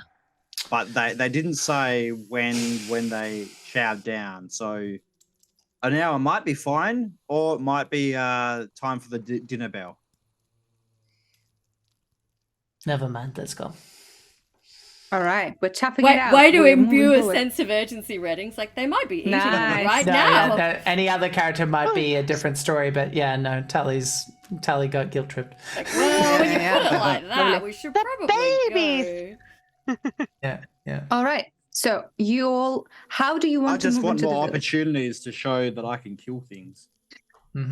Lovely. Well, I will remind you that you have 2 routes. You can take one of the little boats, or you can try and take the bank of the river and move on your own 2 feet. What would you prefer?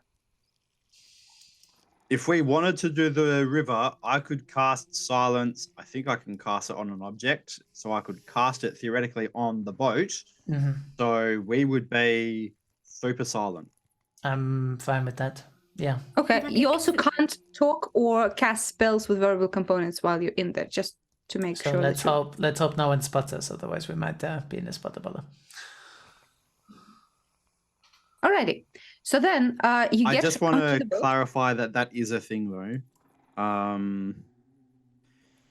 It's centered on a point I choose within range. So, if Yeah, that's totally fine. So I could cast it on a boat and it moves with us. Yes, that was totally fine. Yep. Great. That's fine. So we are getting on the boat. Yes. Redding is casting the spell. Is there And- enough room for all of us on one boat? Yeah, they're pretty long. And I don't think many of you are like large. You're not deer folk. No, there's no massive servants on board at the moment. Yeah. So quite plenty of space. So I would still want a sneak check for you, stealth check.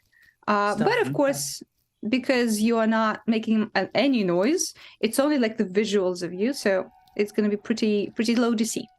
Would this be advantage? That's good. No, sir, just low DC. Oh, okay. I did roll an advantage, so pick one, or I can roll again. I'll just pick take the lower number, 13. Yeah, whichever the first one was. It's fine. Yeah. Okay, the so we first have one. 14. Dirty 20 from Holly, so Lovely. I vanish Oh, into well. the shadows of the night. Mm-hmm. Very good, Right. very good. Do I need to roll for my friend? I don't think so. We don't roll for Sarah. She like stays with Yeah. Redding, so Great. I'd say the same thing. Lovely. Okay, so overall, not terrible at all. And the DC is quite low because again, no noise whatsoever, just a boat in the quiet, in the dark. It is fully dark, however, now. I understand Redding has special goggles. Everyone else, do you have dark vision? Yes. Mm-hmm. I think so. Lovely. How Oh, yes, I fast do, is yeah, the yeah. boat moving? Not really fast. You're going kind of in the opposite direction of the river flow, as far as I understand that, right? So My frog friend is going to have a little swim alongside, but I've got my hand behind them to make sure Okay, they don't get okay. left behind. you do need to roll a little bit so you can control how fast it goes. But I assume you're not like trying to like rush, right? When we got in, I will gesture for Tali to take up the oars, and I'll just be on the front of the boat with my bow out. Lovely. And I assume everyone would want a perception check, right? To see what you can see Yes, as you move through the village. And you'll see what I see. Holly can only see at Terrible 12. It's all right. Better than Some my of the rolls are 10. good. Some 16. of the rolls are fine. I got 17. I love that Rivera is focused on her frog. Yes. Well, the most deceptive. it is something that will actually come into play. So, Tali, I don't know if it'll make a difference. My passive is 18. Yeah, okay, that's fine. So, Tali, you are obviously on the lookout for the pools with the eggs, first and foremost. Mhm. So you look on that bank. Whatever happens on the other bank, I think Rivera will perceive that. And because, Rivera, you are putting your frog into the water and you're making sure that it stays like on the level with you and doesn't like lag behind, you see in the reflection of the water lights coming from the big building on the left bank of the river. you can see this hemisphere shaped building of mud brick and branches. And you can see that it has 2 levels. Both levels have light coming out. And with the 17, you do see that there is some movement on the first floor, as if there's like a guard patrolling inside. And you can also see that on the second floor, there's also some shadows because light like illuminates out, but these shadows seem bound. So you would assume that this building is where they keep the imprisoned Yuan-Ti on the top floor. I can't speak right now, can I? In silent. Cannot speak. You can like poke them and point. That would be fine. I'm gonna bring my frog friend back in just so, and then I'll like tap around and call attention to said building. Lovely, lovely. They all show you some weird gestures. Tali, do you remember the avowed gesture, by the way? Hang on. It was... Yes, open a book and then finger guns. That's our official salute, guys. Yeah, I think Malika came up with it last time. It was lovely. That's amazing. That's wonderful. Yes. So that's what you see, Ravira. Tali, you are more concerned about the pools, of course. So Yes, sir. you see it from pretty far away. You can see those stone pools. There are 5 of them. They are with clear water, and you can see a few pretty big eggs. Like the Grippli eggs are, like this type of size, And you can see that around the pools there are 4 Yuan-Ti purebloods, the same as the patrol, and you can see 2 Yuan-Ti of a different kind. Holly would recognize them, but because she can't talk right now, she can't give you any information about their capabilities, but you see that these ones have a snake head instead of a humanoid one. Yes. And what you see as well, which probably sends a shiver down your spine, is that there is one Grippli there, clearly beaten quite a bit. You can see scars, old and new, on his body, and he is looking with horror because he's forced to look by one of the purebloods as one of the snake head ones stakes out one of the big eggs from the pool and starts opening his large mouth. How far away are they? They're about 80 feet from you because your perception is very good. He's taking his time. You would have a little bit of time to a couple of rounds if you want to rush there. Hell because yes, clearly he's not just eating. He's making the Grippli watch out of cruelty. Yeah. Yes. And the mouth, as like a snake mouth, opens extremely wide. Okay. Yeah. But you can't synchronize your movements in any way, guys. So whatever you decide to do, people will have to adjust, and because you can't talk. Can you guys see me relatively? Because you guys are freezing a little bit. Can you see what I'm? Because you can. Yeah, we see. I'm gonna try miming this.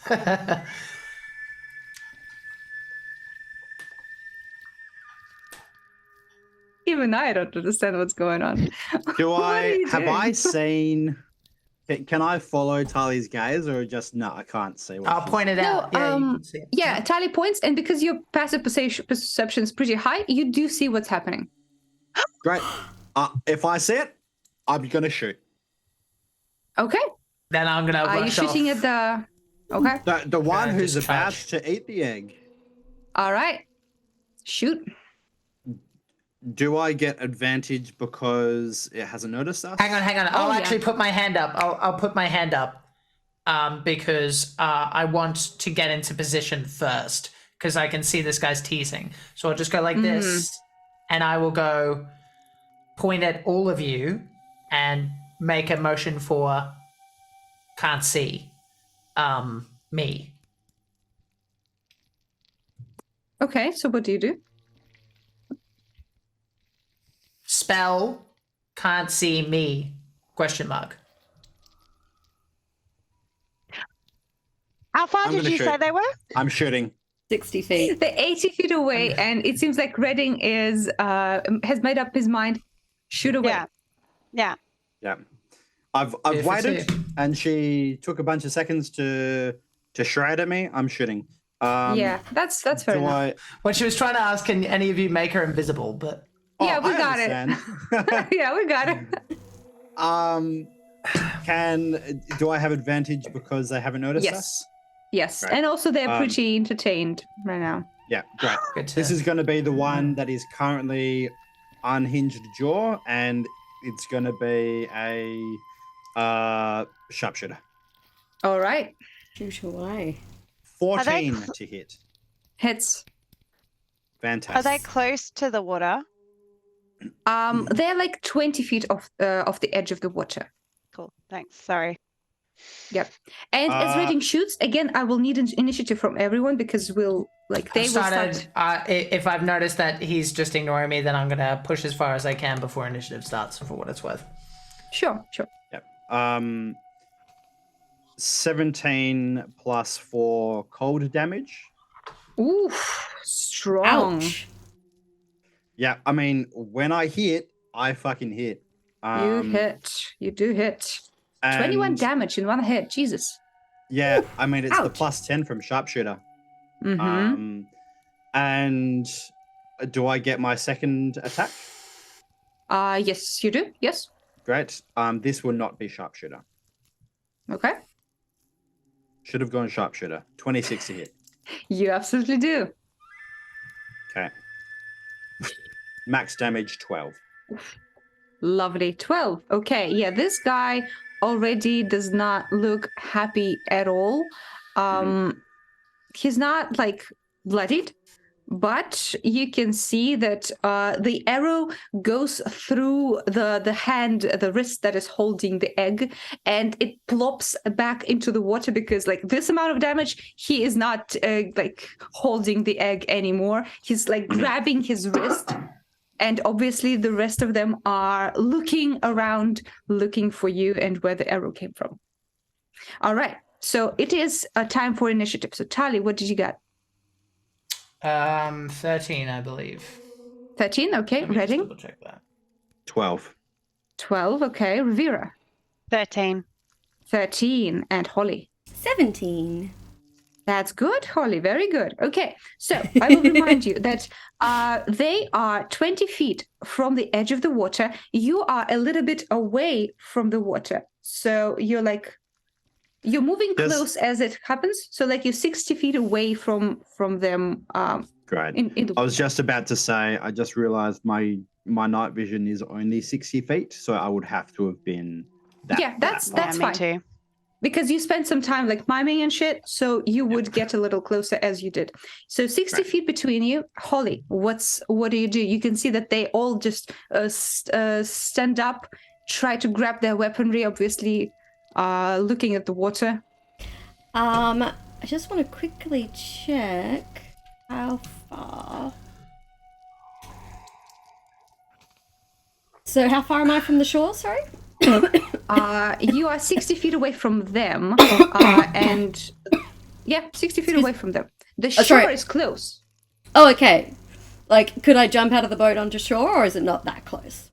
Yeah, you can. It's not a very wide river. Awesome. Cool. As you watch, Holly Sprinkles tosses her red and white cloak aside, leaps from the boat onto the shore, and as she lands, she is going to wild shape into a mother freaking polar bear. Hell yeah, let's go. Do you have something? The polar we- bear. Sorry? The can polar be a bear. polar bear? Almost. Yes, You can. I can be a polar bear. How? I can wild shape. Is this your starry form, or is this just regular one? Ooh. Actually, yeah, let's go all out. I will turn Cool. into a polar bear made of starlight and Beautiful. let out a deafening roar at these child-eating monsters. Yes, you 'Cause can see that in the dark forest, the bear just shines, and there's like glimmers of stars in his form. Very beautiful. Yeah. You wanted to know what it took to make Holly angry? She's angry. Lovely. Don't do you eat have babies. anything else? I think that's all I can do. Wild shaping is an action. Do you want to run towards them 30 feet? To be in 30 feet? Absolutely. I Lovely. will roar and charge 30 feet forward. Lovely. Yes. Bear is getting closer to them. Lovely turn. Oh, I did not roll for them though. I forgot to do that. Whoopsie. No, you don't They're have like, to. "Oh." That's fine. No, it's cool. It's Actually, cool. they rolled a natural 20. So they see the bear appear and they get into gear with answering in kind. So you can see that the two people with the snake heads are apparently like kind of higher in the hierarchy than the purebloods. So they start shouting commands in Abyssal to the rest of them, and the 4 purebloods will take out short bows and shoot the bear. Shoot the bear that is charging them. I think that is very fair for them. Rude. Yep. Yep. Okay, so we have first attack. I don't know if that hits 12. 12? Yes. No, that's me? No, that's not going to hit. Your bear form. Okay. Second one is 19. Yeah, that one's going to hit though. Yeah. Okay. The third hits as well. Fourth doesn't hit. So only 2 hit you.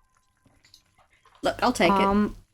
Yes. Ooh, and they have some poison damage on this bitch. Ew. Yes. Okay. So, piercing damage from the first 7. Okay. And 7 poison. 14.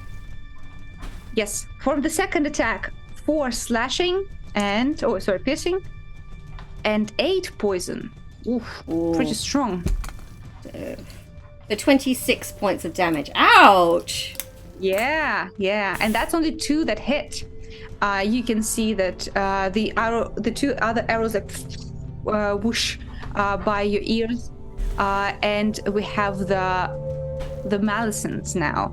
The Malisons, what are they going to do?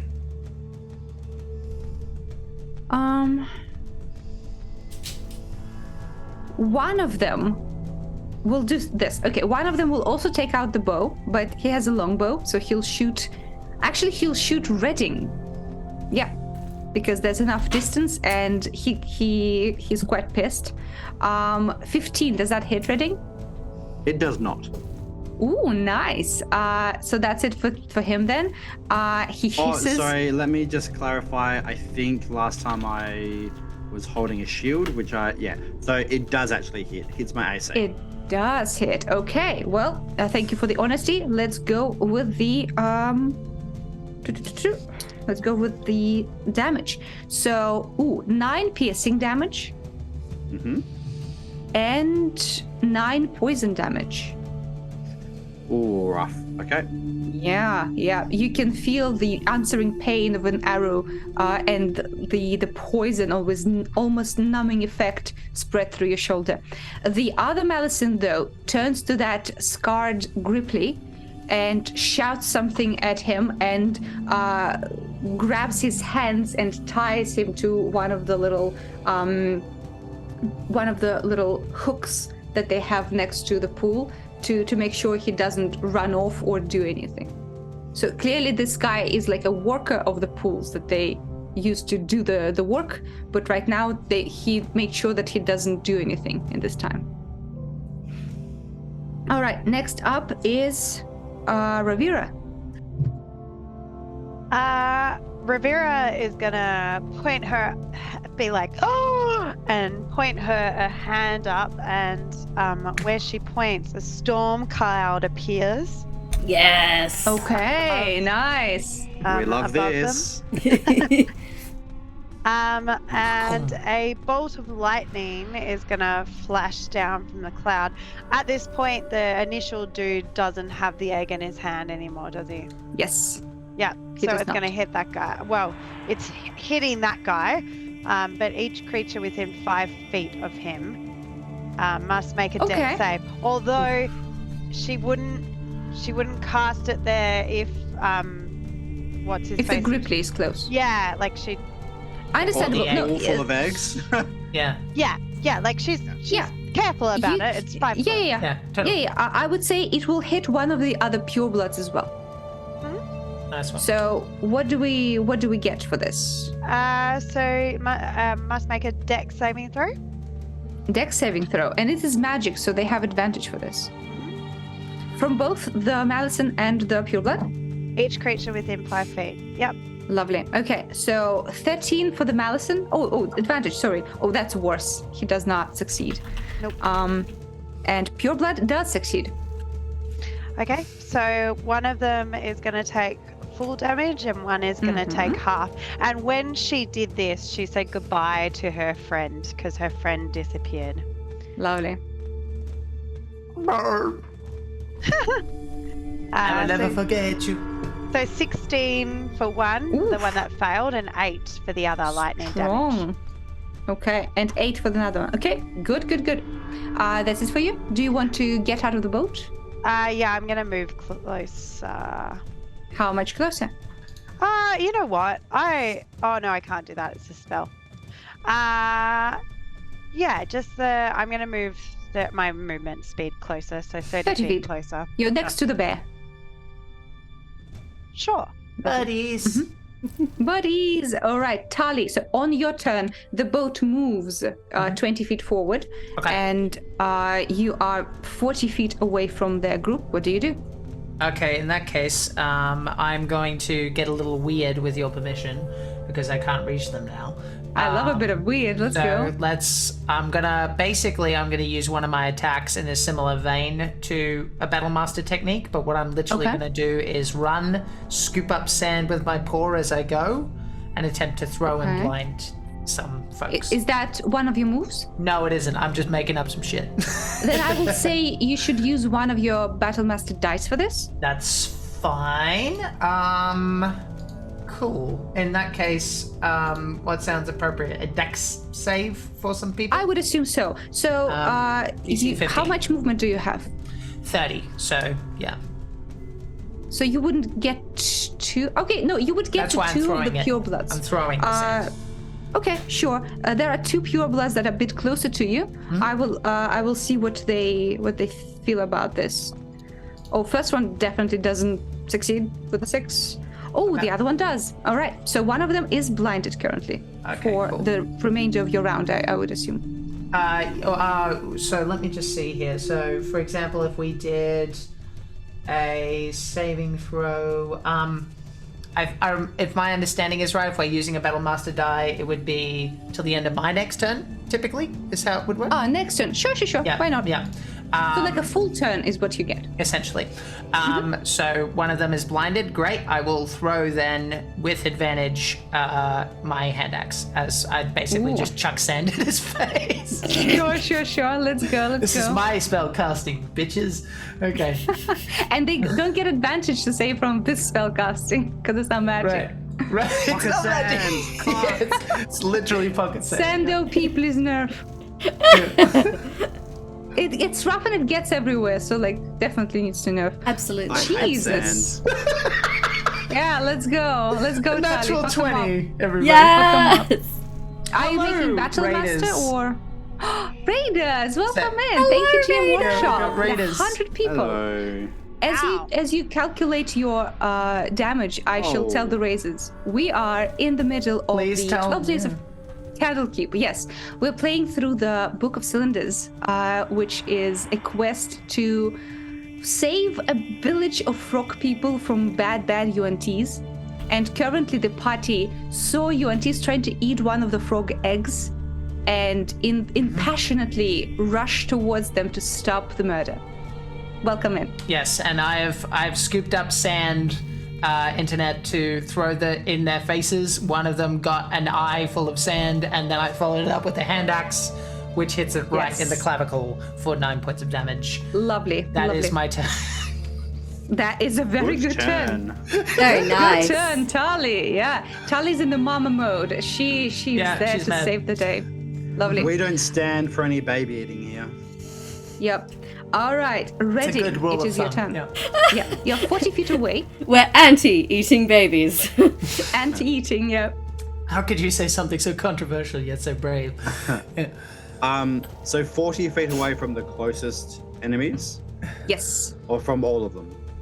The closest ones are the 2 purebloods. Then there's also another 2 purebloods and 2 Malisons, like 50 feet away from you, I'd say. So there's a total of 6. Yes. Yeah. Okay, great. I'm going to move 10 feet closer. Sarah Okay. is going to move 30 feet closer, so she's within 10 feet of them. Lovely. I am going to... I have advantage, so I'm going to sharpshooter this blind fella. He's trying to get the scent out of the face. He's not looking at you whatsoever. Fantastic. Thank you, Tali, for the advantage. Oh yeah. Oh yeah. That's a 19 to hit. Nice. Yes, yes, yes. Is this guy looking bloodied at all? Not yet. Not yet. Great. I'm going to do the ranger thing that I keep forgetting to do. So I'm going to add my favored foe to this as well. So Got it. 10 for sharpshooter. 20. 3 cold damage. 23. Favored foe. 27 total. On my first attack. 27 total. What? Jesus. Yeah, yeah. He looks extremely blooded now. Like he went Right. from not blooded to very blooded. Cool. I'm going to do it again. Went from, I can walk this off, to, oh god, I need a doctor. Yes. Someone call 911, please. not This for is me. another sharpshooter. Of course. So that's a dirty 20. Yes. Yes. Okay. You probably will kill him right now. I don't get the other bonuses though. So I only is got fine. a 21. Only a Only. measly 21. What? Yeah, this guy just falls. He was trying to like open his eyes and he will never open them again. Like he's done. Yeah. Yeah, this is done. not, even if I wanted it to be, this would not be. Oh yeah. No, way. neither is Tali. She went with the sharp end of that axe. Lovely. Yeah. Redding, I do have a question for you. You're still in the boat and it will move next turn. Do you want to get out? But yeah, so I moved closer. So I Oh, left, right. Yes. I you left did. the fucking boat. I don't give a fuck about this boat. Lovely. Okay. No one's in the boat. The boat's like, okay, fine, I Yep. guess. Yeah, Alrighty. no, very well aware of that. If we need one, we can find another boat. No, that's fine because you're moving like opposite direction of the flow. Oh, it's going back the way we came. Yeah. So it's fine. Right. Alrighty. Next up is it is back to the boys, the snaky boys, because they go before Holly. Alright. So there's only 3 purebloods left. One of them is blinded, as a reminder. Oh, That one is died. dead. That's the dead I'm one. he so died. sorry. As my bonus action, I am going to cast. Is your healing- favorite foe not bonus action? It's free. Oh, lovely. Let me double check that, but I'm pretty sure. Yep, it's just when I hit. Lovely. So I'm going to cast Healing Spirit on me. On you. Okay, no problem. Well, Healing? the 3 purebloods are still quite concerned about the large star bear that is barreling towards them. They don't want it next to them, so they hope to like knock you out before you get to them. Let's hope. Let's see what they get. Bear. Charging at your face. Lovely. Okay, what's your DC in this form? I basically keep the same stats as my human form, but I get lovely. a bonus ability and I cast light around myself. Gotcha. So what's yours DC then? It is 16. Oh, okay. Then only 2 out of 3 hit. Yay. So let's see what we get. Okay. So the first guy, 2 piercing damage. Lovely. And 12 poison damage though. That's a max. Ow. That's a max. Alrighty. Then second short bow hit. 6 piercing. You don't need to And- worry. You worry about Yes? that hit. I'm unconscious. But are you From the first one. unconscious? Or are you a Yep. bear? I don't You- get bear stats because I'm in my starry form. It gives me extra abilities. It doesn't actually boost my stats. Bruh. So yeah, Bright is. Holly So collapses. you went unconscious from the first hit, yes? Yes. I only had 12 hit points left, so... He will shoot you again. You get 1 death save down. Technically, Daria, if he is shooting Yes, I after will he roll went unconscious, disadvantage. it's a disadvantage roll. Yeah. Oh yeah, that's you beat even me to better. it. That's a natural I'm 15. very Yeah. confused. Yep. They don't want you coming back as a second time there if they can help it. But Rivera, you are close by. You were running next to this beautiful bear shaped of stars, and then arrow after arrow, and then Holly falls next to you. Merry Christmas. Merry Christmas. Yeah. They're really lucky I didn't get another round on them, because I was about to Oh fuck yeah, this shit up, they but- know. They give us a sigh of relief. Like, okay, we got this one. All right. So now the Malisons though, and the shitfest is not letting down, guys, because 2 things happen. First of all, the one with the bow trains it on Redding yet again and tries to shoot you. Rude. Rude it is, but they gotta do what they gotta do. Okay, does 14 hit you? Probably not. It does not. It does Good. not. Lovely. Good. But, guys, the second Malison, the one that chained up the Grippli worker, you can see that he takes a vial of poison, and while looking at you, puts it into one of the pools. You see the green drops fall into the clear water, and all of the eggs Would have been there. a great time to have my accent. Anyway, yes, go on. The eggs turn black, and he moves to the next pool. There's 4 left now. Kill him with fire. That's his turn. All right, that's the turn for the UNT. Holly, Well, I'm unconscious. roll a death save. Ah, no. Just don't get a 1. Just don't get a 1. If anyone has an inspiration to give out with the channel points, it's a good time for it. Yay. Just saying. Okay, 16. I live. lovely. Ravira. All right, can I clarify something? I'm pretty sure I'm clear on this, but I have already cast Call Lightning. Yes. So to have a bolt of lightning come down is an action, but not a spell slot. Correct? Not a spell slot. It's So- it's concentration. So I can use a bonus action spell as Yes. Correct. well. Okay, You can. fantastic. I Nailed thought it. so, but I wanted to double check before I burned my spell slot and didn't Yeah, save yeah. that. Oh, that's smart. That's smart. So Rivera is gonna she's friggin' livid right now. So a bolt of lightning is gonna hit the guy with the poison in his hand. I will tell you, he's very close to one of the pools. All right, can I? He seems to understand how your magic works. You might hit the pool as well. Can I I'm on place it. it? Can I place it so that it's on the edge where it will hit him, but not the pool, or is that You can impossible? I try, can't. but I would ask for a sleight of hand check. You do see Tali's heading straight for that person, Rivera. All right. With lighting and the water there, it is a risk that Yeah, they okay. get And, zapped. yeah, and I can Cool. still move him away if I hit even once. So If I lightning towards the is it safe to do the others then? I'm Yes, lost you track of can who's there. lightning the one that you already did, and the guy next to him, who a pure blood you already hit. You can hit both of them again because they didn't move.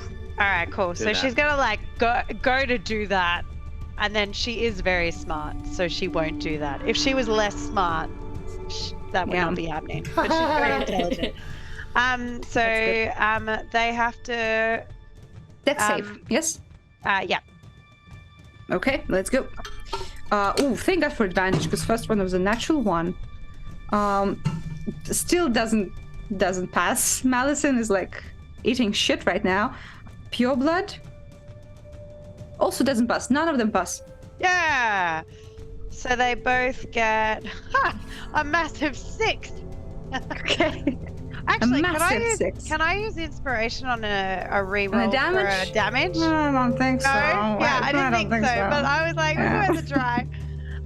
It's worth a try. Yes, Yes. yes. All right, and Okay. then she's gonna. Daria, have we told you recently how beautiful you are? Well, you could tell me more. Doesn't Already knows hurt. that. Yeah. It's not going to change anything, but I she's get lost in happy them. for it. And The And voice your is so smile. soothing. Of course. Hello and welcome back. I'm going to murder you all very slowly. Yes. And I'm going to Very poison Embrace the the babies. inevitable. Yes. You can hear the sound of water and the babies dying. So peaceful. All right, Ro, anything else? Yeah. So then I'm gonna turn to Oh, I had a mental blank. Smoothie? Were you going to say smoothie? Sprinkles? No, I was gonna say Ollie. sprinkles, but then I was like, I'm wrong, but it is sprinkles. Yeah. Yeah, she's gonna turn that way. She puts her hand on her and casts Healing Word, second level. Lovely. Oh, thank Okay, you. let's roll for I those. love not HPs. dying. We all love not dying. Yeah. Oh, that's pretty good. 11. 11. Lovely. You open your eyes, Holly. Yay. Rivera, would you like to move any closer, or would you want to stay next to Holly? How far away am I now?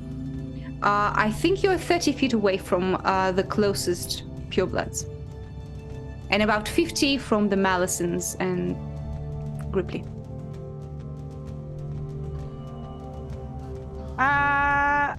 No, I think I'm gonna stay where I am at the moment. Thank Sure. you. Yep. Okay. Lovely. Alrighty. Then, let's see. Well, next is Tali. Tali, you know Tali. what you gotta do. Yes, sir. She is going to barrel at this guy. And she is How going much to... movement do you have? 30. Because you would have to take an attack of opportunity of one pure blood at least as you walk past. Do it. Yep. Oh, actually no. They have bows. They can't do shit. You fucking say see ya fuckers and just bye. Oh, All right. Fair enough. Good. Like Let's it. go. And then she is going to... I don't have an inspiration burn, otherwise I would totally do... actually, fuck it. We're gonna do this for thematic reasons. just as a reminder Bring it to up. everyone in chat, if you have channel points to spend, you can use that on an inspiration. If anyone Yes. wants to do it right now, I will. Well, fuck it. We'll just roll and see what happens. I'm gonna do a Yeah, great yeah, weapon yeah. master. Let's go. Can I and spend channel points to give Jack inspiration? No, No. you're a player right now. Shush. Okay, so it's a -5, but is a -5. Let's see what happens. They're not high AC. 14. But -5? it's a -5, so that's a You do not 9. hit. Okay. Does anyone want to donate theirs? No. Does anyone Hang on. have any? Oh, you can have mine if you want. Is that You all right? have one? Yeah, I have Yeah, inspiration. she asked. You gave it to me She for was the negotiating. covering. Oh, right. Yeah, Yeah. sure. All right, let's do it. Fuck you. Okay, all right. Now, not so that misses. Oh So we're gonna do a not great weapon master for the second attack. Yeah, just a normal attack now. Just a normal attack. Ah, darling. All right. That hits. Of course, Yes! it actually hits to Dirty the point Teddy! where if I went great weapon master, it would have fucking Yes. hit. That's always the way. It's all right. Still a hit, though. Still a Okay. hit. Can I just So- clarify? Great Weapon Master is the melee version of shot. Pretty much. Yes. Yeah. Yeah. Yeah. Yes. Yeah, great. So you feel the Sides of pain, I assume. coin. Yeah. Yeah. Okay, so we are going to. I'm tempted to make this a disarming attack, but I don't know if he has more. So I'm going to do a grappling strike instead, Okay. and basically grab him as I do the damage. Okay. So I'm going to do damage first. So it is 2d6 plus 4. I get to reroll once, so that's 5 plus 4. I should have been rerolling once a bit ago, but so 9 points of damage so far. Plus 5 is 14. 14. and- Lovely. And then I get to add I get to do an athletics check against his athletics or acrobatics plus a d8. Okay. Let's go. Rolling that first. 23 so far. He'll go with athletics. 25. I don't think he can. Yeah, he can't beat that. No. Yeah. So I rush at him. I miss. And then I will just kind of use the upward thing to basically crack him in the wrist and grab him with my fox face and just drag him 15 feet, turning his body around, and he literally feels the motion. For that? I don't know how far away he was.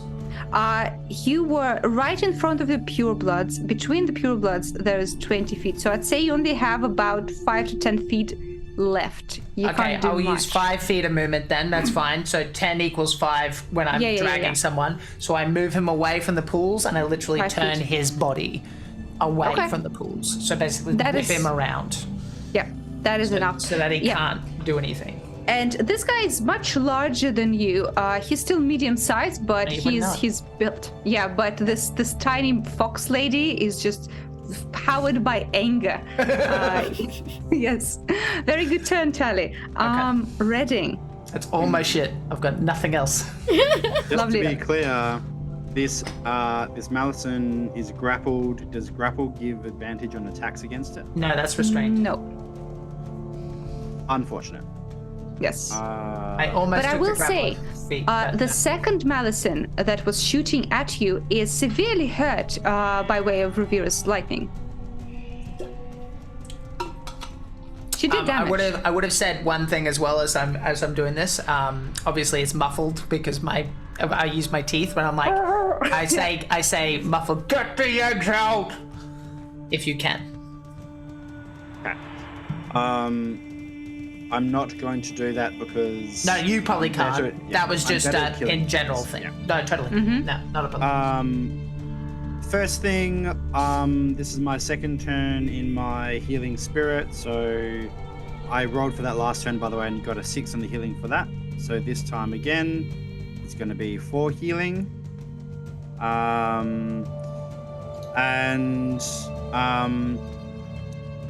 Sarah moved 30 feet, I think, so she should be close to one of the other, to the other Malison. Yes. Yeah, great. Okay. If she wasn't, she would have enough speed to get to him at this point. Yeah, great.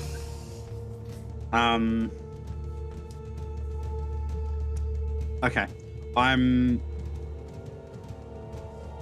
I have faith in Tali, but I want to help her out. So oh no, please do. Kill him fucking dead. Sharpshooter against the one that she is grappling. Alrighty. So this is just a straight roll, correct? Yes, you don't have advantage, I don't think. Yeah. Okay.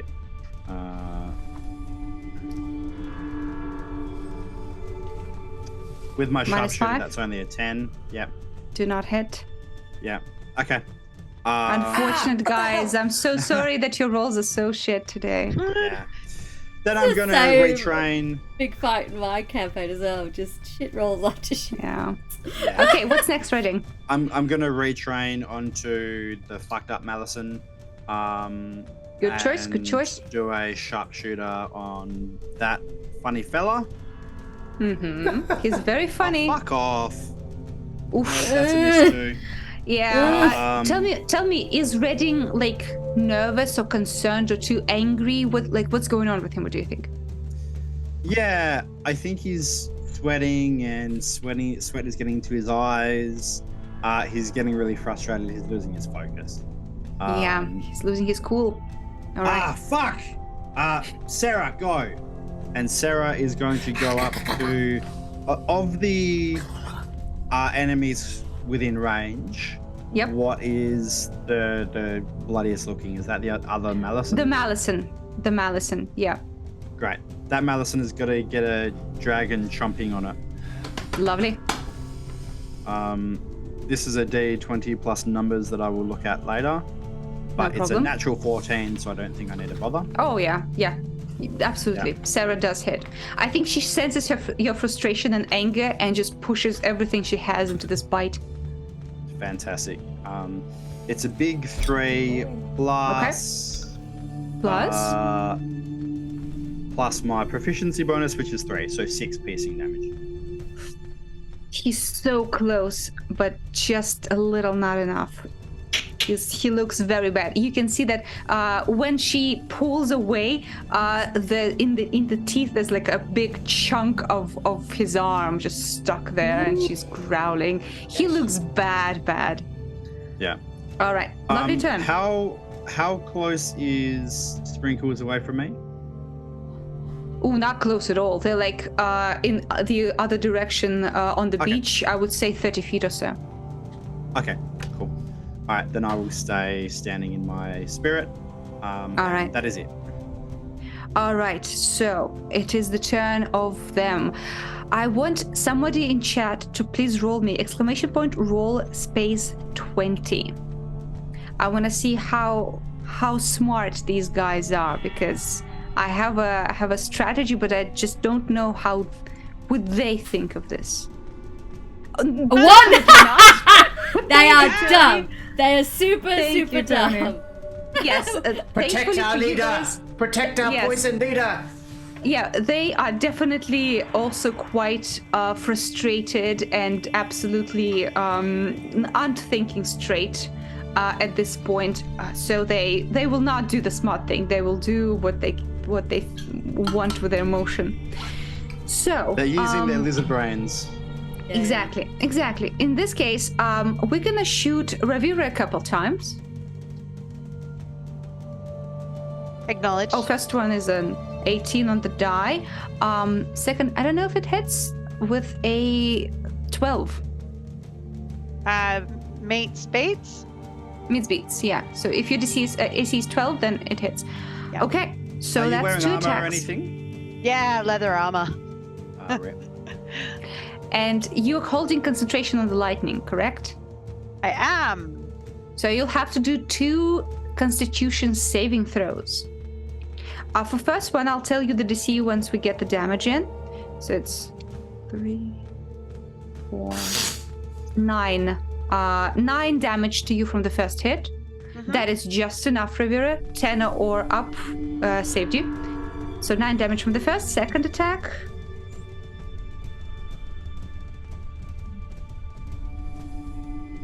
Uh, 8 damage from the second hit.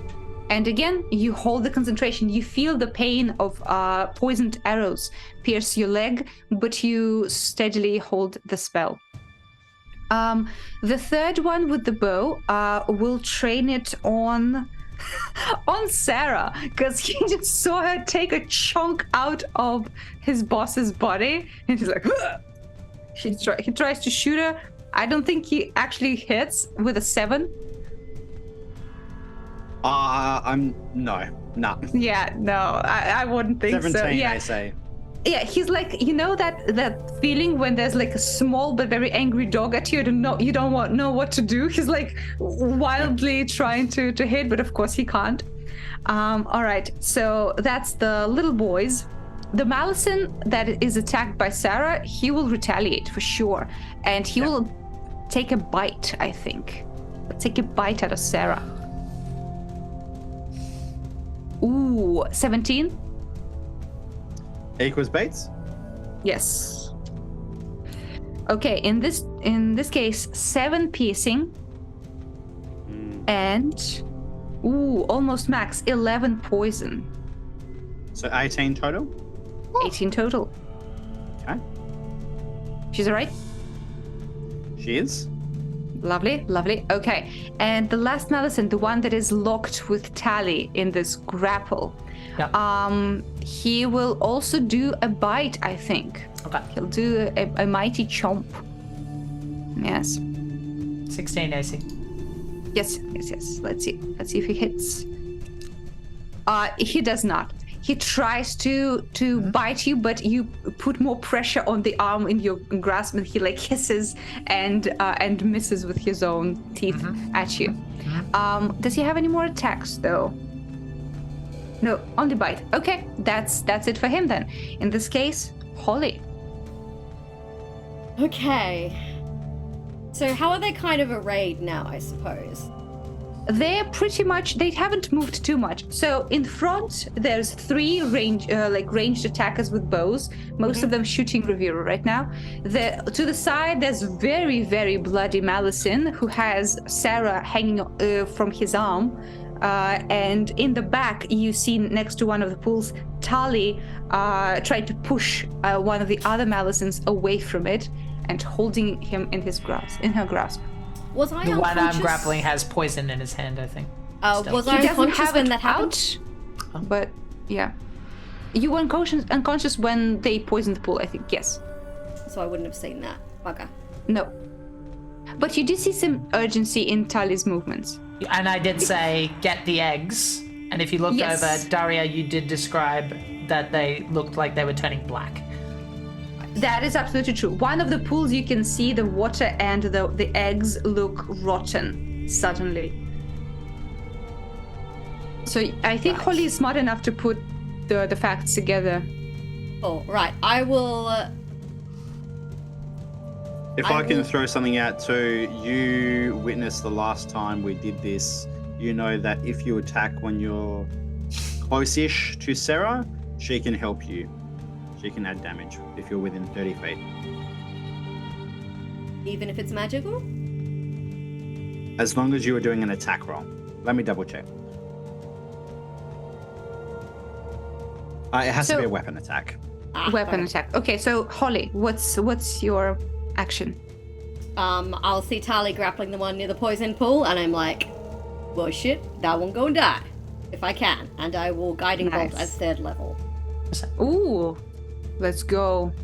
Worst Please case scenario, hit, I get advantage please for Great hit. Weapon Masters, so I'm fine with it. 16. You definitely hit. Woo! Thank goodness.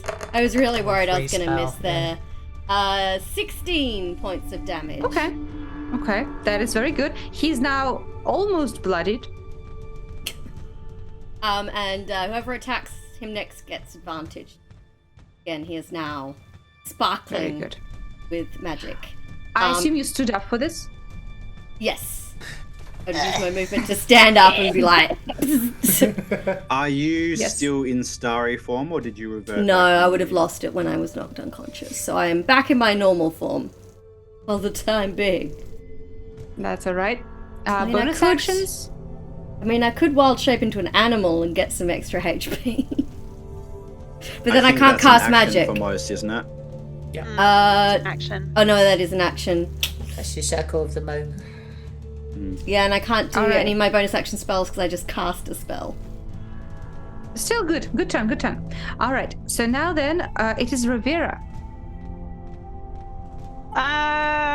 So I'm going to turn my head to the 3 dickheads with the bows who Yeah. just shot at me.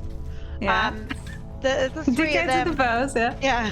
Their official That was- name now. That was clearly Roe, not Rivera. No, I She would just- never say that in a million years. I love you so much, man. I'm assuming that those guys are a little bit away, so they're not too close to a pool or anything. Yes, they're not close to a pool. Okay, cool. So I'm gonna call lightning to the middle one, and I'm Fuck yeah, hoping you that are. all of them will be in that 5 Let's foot. go. Let's go. So 3 of them do a dex save. Yeah. They have advantage. Okay. What's your DC of the save? 15. Okay. So 2 of them succeed, 1 does not. Okay. 2 of them also are unharmed. Unharmed. Yes. 1 of them is wounded, and he, by the way, did not succeed. Okay, so 12 damage on the one who failed and 6 on the Okay. 2 who didn't.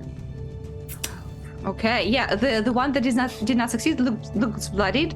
The other one, the other ones are fine. But you do see, Rivera, that they are kind of looking at their leaders, at the 2 Malisons, with a bit of worry. You have a sneaking suspicion that if the Malisons die, these guys will probably turn tail. Like they look to those guys for guidance. Okay. And then Holly's still next to me. So Yes. I'm going to put my hand on her shoulder and say, "You've got this," and I'll just level 1, but I'll do another healing word Oh, thank you. as Very a bonus good. action. 8 healing. Thank you very That's max, much. isn't it? Yeah, it was max. Yeah. Lovely. Lovely turn. Great. All right. Next up is Tali. Okay. I will drag him further away from the pools and towards Sarah if I can. And I think so, yeah, you what can. have I got, by the way? Is this a Malison that I'm chomping on? Yes, you're chomping down on one of the Malisons. Snake head, muscular body. Understood. It just Okay. occurs to me that you're both biting each other in like this Yes. weird Not bad. kind of Yeah. mongoose Ouroboros. snake kind of Yeah. thing. Yeah. Yep. This is Okay, you can push. Classic You Disney. can take him for like 15 feet. like If you want to do 90. it, something That's else as exactly well. what I'm going to do. Yes. So, am I in range for Sarah to get her reaction Yes. within 30 feet? Great. Cool. Let's do that. Advantage, guiding bolt, red weapon master, please. Let's go. You can't possibly miss this. -5. I say that. Famous last words. Jeez. 18 minus 5 Nah, is look 13. at this. Of course. You hit. 13 hits. Okay, cool. Yes. All right. So this Sarah is plus chucks 10. on some cold damage. Yeah, Very so- good. Okay, so that's 2 2s. I can re-roll those, so it's 4. So I'll just Okay. roll separate dice. Okay, that's so 24 points of 24 damage plus for the first 3. attack. So Correct? 27. Yeah, with Sarah's help. Lovely. Okay. He looks pretty bad, but he's Okay. still up. All right, and I think I'll throw a caution in the winds and just do another one. It's fine. -5. 10 does not miss. Nope. Does not hit. That is okay. I am fine with that.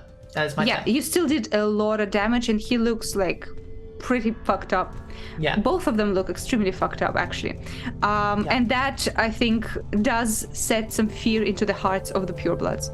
Alrighty. Next up, Redding. Okay. Also, by the way, it's not subtle at all. I'm just whacking him over the head. Yeah. We've abandoned the pretense of niceties. Yeah. The last roll of my healing spirit happens, so that's 5. I'm going to see if I can finish off the one that's been shooting us. So it's not going to be sharpshooter, it's just going to be regular. That's a 19 to hit. Very good. Very nice. Great. And Sarah has her reaction back. That's max damage. Ooh, 12. In fact, That is the Sarah guy not going to help. in Sarah's grasp, correct? Correct. Yeah. That is enough. That is absolutely enough. Yeah. Fantastic. He falls to the ground. Sarah just like unclenches her jaw and like looks with disgust at him. She looks Lovely. at the next Malison. Yeah, like you next, buddy. Okay, very good. Amazing. Anything else? Yeah, my second attack. Oh, hell yeah. This is going to be a sharpshooter against the one that Tali is grappling. Yeah. Mm-hmm. I'll see it coming, and I try to straighten his body a little bit. That's a dirty yeah. 20, baby. Oh yeah, oh yeah. And Sarah is going to help with this. But the damage is... I rolled 1 on the dice. That's So still it's good. 15 It's still good. plus the d6. 6, so 21, plus I'm going to use my favored foe to add another d6. That's the definition of overkill, boys. Great. I rolled a 1. No, it's fine. Like even without all the juice, he would have gone down. And you can see, like in one turn, both Malisons fall to the ground. That's the end of your turn, Redding, correct? Yeah, Sarah is going to look at the nearest pureblood and run towards it. Oh yeah, very good. Yeah, the next up is purebloods. They drop their bows and they dash towards the trees. They will take their action to dash, and they just like disappear into the woods. They don't they're not moving in the direction of the temple. They're just trying to get out with their lives. For what Alright. it's worth, I will shoot after them. But I don't Just know to if keep you want me to them a little sweaty for the run. I want to kill them, but I'm not going to chase them. Oh, sure. Well, one of them is pretty close to death. You can try. Okay. 2, you wouldn't be able to, but 1, you can. That's right. It was a natural one. But yeah, I'm frothing. I feel like you're so riled up that you can't even like. Can I throw a last lightning bolt at them as we come out of Sure. initiative? Sure. Thanks. Okay, this one succeeds. This one also succeeds. I am specifically not doing that. I have rushed in and I'm starting to try and get the eggs out. Yeah. From the healthy pools or The black ones. the ones that are see if there's poisoned. anything to be salvaged. Yeah, that's what you would do. Okay, what's your passive perception? Passive perception. Yes, sir. 13. 1-3. 13. Okay. We'll get to Tali. No so worries, yeah, all do you three think- of them succeed. so they none get of them 2 fall. damage. Yeah, they get 2 damage, but they start running further. Like, oh shit! Shit! Never stop. Must go faster! Must go faster! How far away are the pools? The pools are right next to Tali, like about 40 feet away from you. All right, so at the end of, after she suns the lightning, just for fun, I'm gonna Misty Step and appear next to Tali to help. Lovely. Okay, so Tali, your Yes, sir. passive perception is 13. Yes. Yes, passive investigation is 20, if that helps. Oh yeah, that can be useful as well. So Cool. you rush to the one that was poisoned. You can see poison swirling in there. You aren't sure whether it is salvageable, but it definitely looks hazardous. Do you still want to She try? does not give a shit. She dives in. It's not that deep. You can't dive Okay, in. I don't know. You like I didn't put know your what we were arms looking at. in there. That's- Yeah. Yep, It's don't like get it. it's like a meter up. Maybe that's the depth of it. It's not that deep. Yeah. But you In fact, push your- I will be efficient if I can. I'll grab my net and try to like scoop them all up in the net. All right. Tali, I want you to make a Constitution saving throw. Okay. After I've shot at the running ones, I'm going to rush to join Tali. 12. All right. 12. Okay.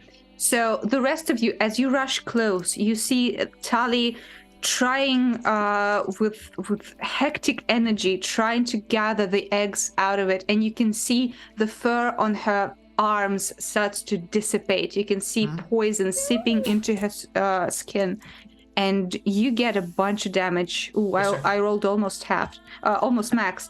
Yep. So that's. So you get 20 poison damage. Okay.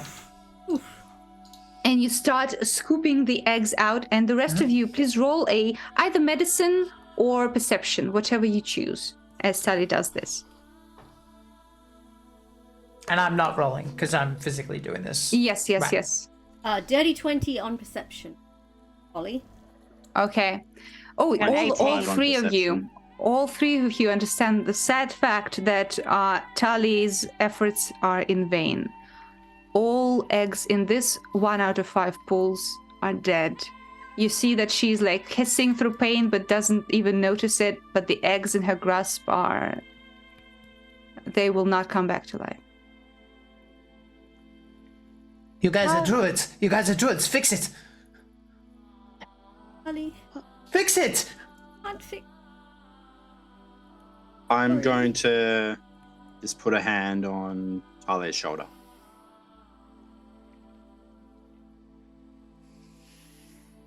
And actually, for the record, I've probably got tears running down my face as well. Redding is fucking pissed Understandable. about this as well. Yeah. And Well, Sarah is well, close. I think she just blue screens. Yeah. And as you all guys stand there, you understand that the Grippli that is chained to one of the pools is still there. And he just, like Tali, is looking at the eggs with like this blank expression. Up close, you can see that he's bears some similarity to the pond mother. You see magenta skin. You see scars running across his body. He's younger than pond mother, but obviously related and obviously a warrior. and you can see that he was mistreated a lot here. But in this current moment, he looks at the eggs in Tali's grasp, and with a bit of willpower, he brushes the stunning effect of the shock aside and says, in broken common, but still he has some knowledge, he says, "You did best you could. I'm gonna go. The four other ones shall live." Sprinkles is gonna go free him and heal him a little as well. Yes. As you come closer, you see his huge frog eyes crying. His body is very weak right now. Clearly, he was bearing the brunt of their anger, of their entertainment, and he gratefully nods as you help him out, and he comes to stand by Tali's side and also looks at the eggs. Can we get Tali out of the pool as well before? Oh yeah, she's not standing in the pool. She's like grabbing the eggs and the poison. Yeah. But you can definitely like make sure she's not touching the poisoned water anymore. Yeah, I've got my hand on her shoulder still. Shall we say a few words to send them back to Mother Earth? We send them to the water. Oh, of course. And he takes a couple of eggs out of Tali's grasp gently, and he with shaky legs he goes these 20 feet towards the river and gently puts them there. They start to float towards the ocean. Sprinkles will pick up a few of the eggs and help him carry them to the river. Yes. What do the rest of you do?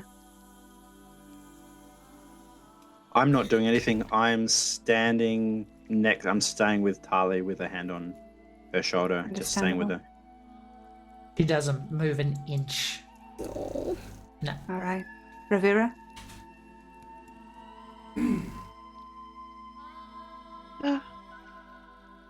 Tali? It wasn't your fault, Tali. Without death, there is no life. I'm sorry. Sarah, And she's gonna try and take Tali's hands. Tiny little squeeze. She then, I think, would take... sorry, I interrupted you, though. Brendan, do you want to go? I was just going to say Sarah would probably come up behind Tali and nuzzle against the back of your legs.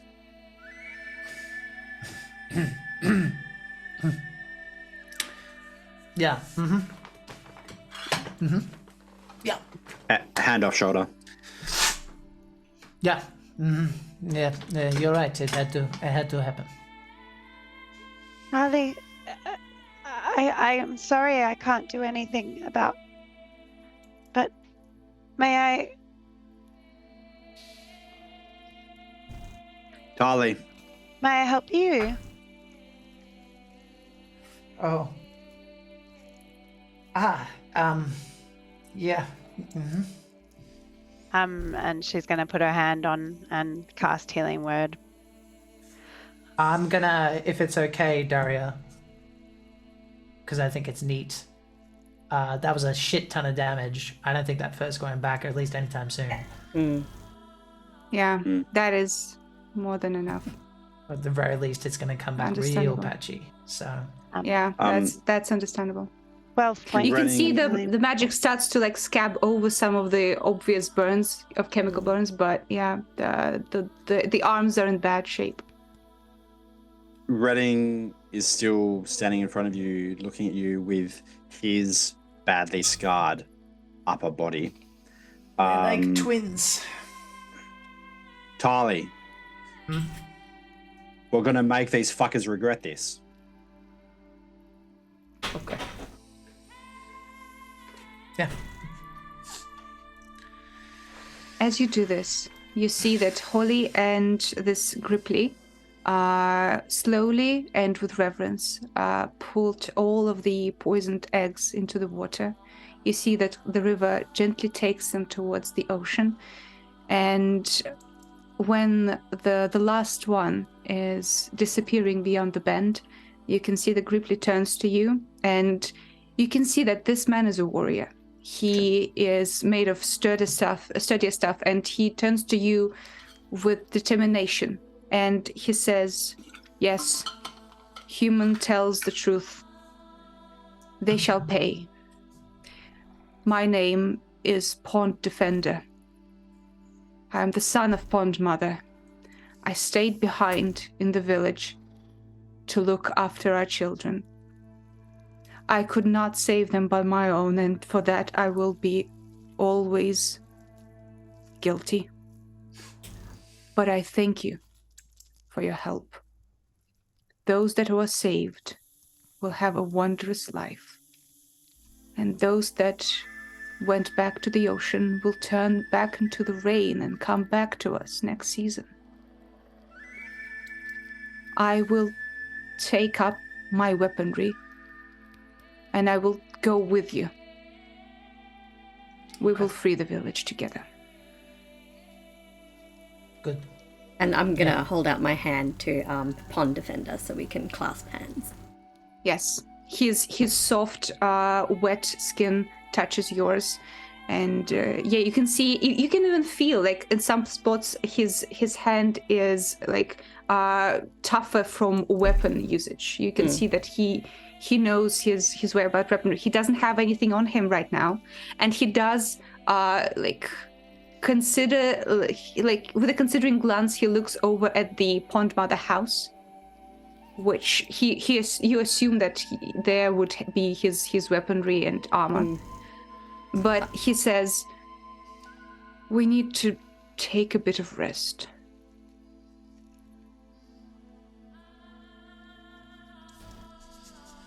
He sits by one of the pools and starts to, tries to get him energy back. May I, Revera's gonna crouch down and touch the ground next to the pool that went blackened, and a flower's going to start to grow. And as she casts, it's a spell over 8 hours, so you can tell me whether that flavor is okay, but she's trying to make a little flower next to the pool. Yes. But then the land around the area is enriched, or the plants get stronger. And lovely. I would say you are all taking a short rest because he needs strength, and you guys some of you are badly wounded. And as that time goes on, Revera spends this time touching the ground, and you guys can see that there's moss and there's grass greener than anywhere else around the village starts to sprout, and it tries to cover some of the spots on this stone wall of the pond. You can see it is almost reaching into the water, trying to draw out the poison. It will take time, but the mark of this horrible crime will be taken away by Mother Nature. We're very sure of that.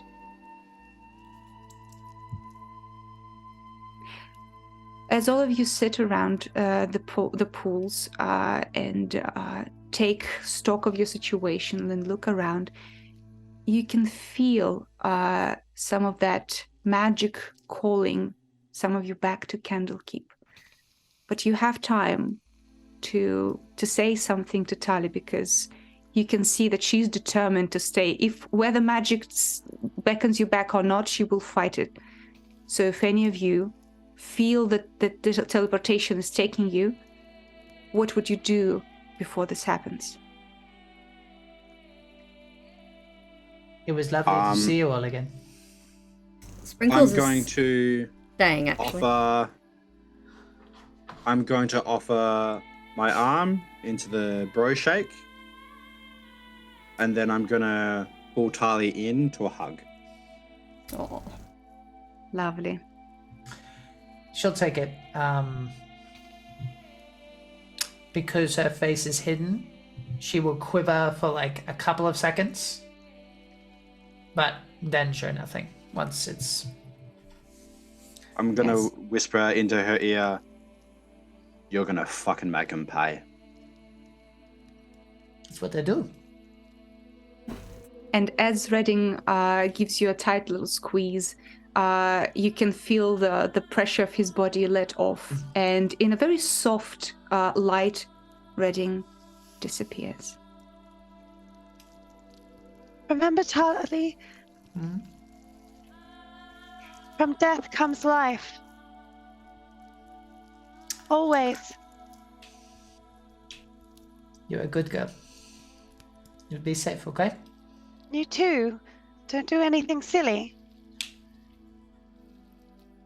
I will try. I'm gonna squeeze her hand. It feels fleshy and weird.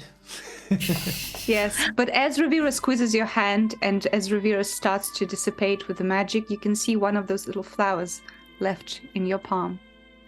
Aww. What was the flower, Ro? What did you make me? What kind of flower would that be? What flower did you make me? It's gonna be a daisy. Lovely. Behind her ear. Yes, into the fur. All right. So Rivera and Redding are called back by the powerful magic of Candlekeep. However, Holly and Pond Defender stay by Tali's side and will brave the next leg of this adventure and save the village together. Any chance for another cuppa? By any chance? Of course. And Sprinkles gets out the coffee pot and is just like making you the best coffee she possibly can. Like a little cinnamon on top. It's, yeah. Pond Defender has never seen coffee before. Ooh. So he does like curiously look over. But as you guys take this short break and drink some coffee and try to recharge, this is where we will stop for today. Oh, Daria. Good session. Difficult, but good. I hope you enjoyed it, guys. Yeah. Oh, man. That was like horrifying but beautiful. Yes. Well, So good. this is the time where we reminisce about the session. We talk about the things that went well and give each other props because we've done some good work today, I think. I think we did some very good storytelling. So let's start with Karen, with Holly, who I just want to start. I loved that you like instantly supported Pond Defender. And of course, Tali's situation is incredibly tragic and, you know, No, like, it's good. but like the fact that you like took time with this like no-name NPC you just met, that was very kind, and I love that moment. Thank you. It's got to be that exact last moment just now because like I got to see Karen and the character become one. Where like I'm like, any chance for a cuppa? And like you've got such a lovely motherly energy about you yourself, Karen. You're just like it's like, oh, I can be helpful. Yes, I can. And it was like a weighted blanket. It was lovely. Aw. I enjoyed at the beginning that Holly Sprinkles remembers everyone's coffee orders. Yes. True. I like the A good barista starry polar knows. bear. Thank The you. starry polar bear was very cool.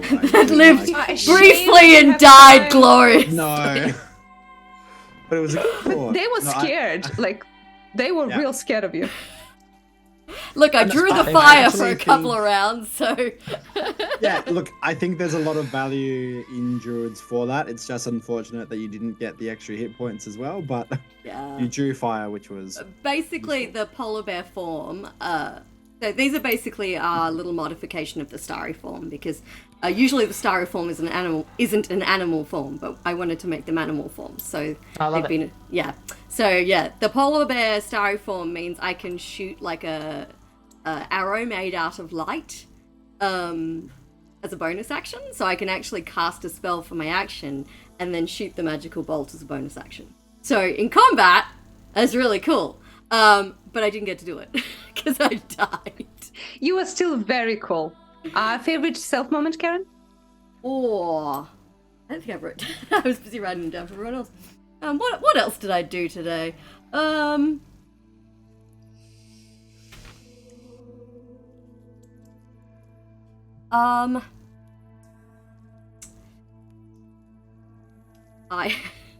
a little moment, but I love that, like, it's like, Tali's like, we've got to separate the prisoners. I'm like, okay! Just drag this guy by his ankles. And then, You're into it. and then just druid craft Are we a gonna torture him? vibe, tie him up. It's like, oh great, cool, I'll tie this one up over here, let's go! I love that she can make coffee and tie guys to trees with equal energy. Yeah. She's a very upbeat character, which I really liked. It was very good. She's heavily caffeinated. Yes, oh, for sure. All right, next up, Rhaevyra, who was such a lovely, loving soul. Of course, I'll take the obvious one. I'm sorry, guys, but the changing of the ground and the moss around the poisoned pool to make it just at least a little better. It was a very nice touch. Can I quickly do one more Karen thing, because I almost forgot. Of course. When Karen said, "I can't fix the dead." That was so good. Yeah. So good. Yeah, I'm just gonna jump in on Daria's. We have a soft spot for plant growth here on this channel. Yes, We really do. And I was just thinking, Daria, if you don't let Roe get away with a cheeky short cast of the proper plant growth, then Come on, I would. Come on, yeah, like I had to do something with it, of course. Yeah, that was a lovely moment, Ro. But that was cool. But my moment was a moment of levity. The frog's tongue punch. I wrote that too. I wrote Yoshi. Yeah. Yes. Yeah. I also had that written down. Yeah. You knew that dude regretted his life choices in that moment. But just prior to that, actually, I loved the psychic damage from the humming. That you were just trying to calm yourself, and this dude just takes all Very this good psychic flavor. damage, and then gets punched with a frog tongue. He had a bad day, but I was okay with it. My favorite row was probably when, because it was fun, kind of playing off, and like part of the reason I was going so non-lethal because I didn't want to upset Rhaevyra, although it makes sense for my character to feel that way as well. And then for in a very childlike way to go like, I don't like them anymore. Like, it was better delivered than that, but it was essentially, it was very childlike. It's just like it was, I think the line was I don't want to be friends with them anymore, but it gave me such huge, you're not invited to my birthday. Like, you can't sit with us. Yeah. Oh, so good. Favorite self-row? I'm struggling a bit. I love her. I'm feeling a bit sad that this is her last outing. I really love Rhaevyra. I enjoyed bringing back the good guard, bad guard. Yeah, I think good call back. last time Tali and I played together, we made that, like, I think actually you, Daria, made the reference because I was looking for the words. And then I was like, oh yeah, this is the thing that Damien said. And then to roll a nat 20 on top of it, I think that's what made it my favorite. It was very good. Talia's bad clock rolled like a 2 or something, and I rolled a nat 20. Love it. All right, very good. Very good. Okay, next up, Reading. I will start. I think the bromance between Tali and Reading is so good, and like the bookends of their bro shake, and the fact that the last one is like actually full of emotion and becomes a hug. I really enjoyed it. It's like, you know what's weird? Like, I thought all of these like characters when we started would be like throwaway characters, like they pop in, they pop up, but actually like I feel like we did a very good job of making them interesting and actually like change with them. Like I feel like Reading really cares about Tali. That's very sweet. It was very interesting. Yeah, 100%. I guess I'll go next because I'll go off with that vibe. It was really cool because I remember what Reading was like when I first played with Reading, and he was insufferable. And it was great seeing him. I guess the best word is trust. I think he'd interacted with all of these characters before, or at least Tali, as far as I know. Maybe all of them, I'm not sure. Everyone, yep. Yeah. Yes. So at this point, I think we all played with each other. Yep. Yeah, right. And so just seeing him kind of it's not that he wasn't stating his opinion.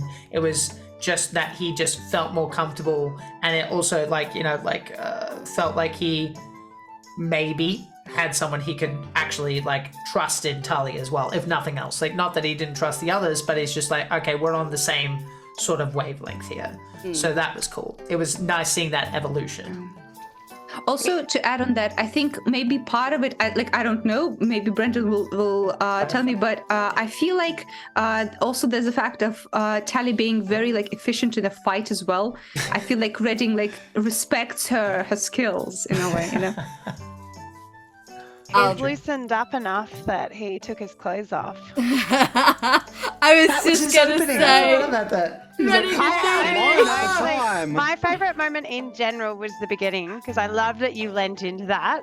I was like, yes, I'm going to show up naked. And you were like, yep, all right, let's do this. Just Redding being terrified. Last time when Redding reacted to that, but also the beginning as well, the description of the appearance of Sarah. And I don't think I ever saw Sarah, so I don't think they came out in our episode. She did, but she didn't do much. She came out to sweep up the glass, but... Oh, that's right. Yeah, okay. Because I really wanted to ask, why it was a different dragon, but I couldn't remember seeing them. Oh, that's so annoying. I could have asked. I really want to know. But yeah, I enjoyed the description of Sarah appearing as well. I love my notes sometimes that I take when I'm playing, because I just wrote down ranged bro shake. It's like an F5. Yeah. That's very good. Yeah. The commitment to the bro shake crosses great distances. It was fantastic. Very good. Yeah. All right. Lovely. Brendan? He's best at range, so that just seemed really simple. Yeah. No, yeah, you get the idea. Yeah. I liked. It wasn't as fierce as, or at least as kind of apparent as Tali's, but I liked being really determined and focused about these eggs as well. Yeah, 100%.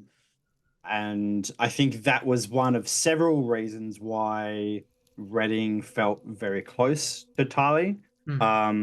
Generally speaking, I mean, through all of these sessions, he's felt closest to the Marshall characters. When he played with Joan, he was a big fan of Joan, who just got in there, no nonsense, and fucked shit up. And Tali was much the same. But that and the fact that he knew she, at the very least, has a maternal side and has the same priorities as him, was a big fan. So, yeah, my favorite bit was just feeling very connected to Tali the whole time. Yeah, that's very good. I have one more, which was it was so good, because Redding is a dad in his own way, right? So for us to go, where's Sarah?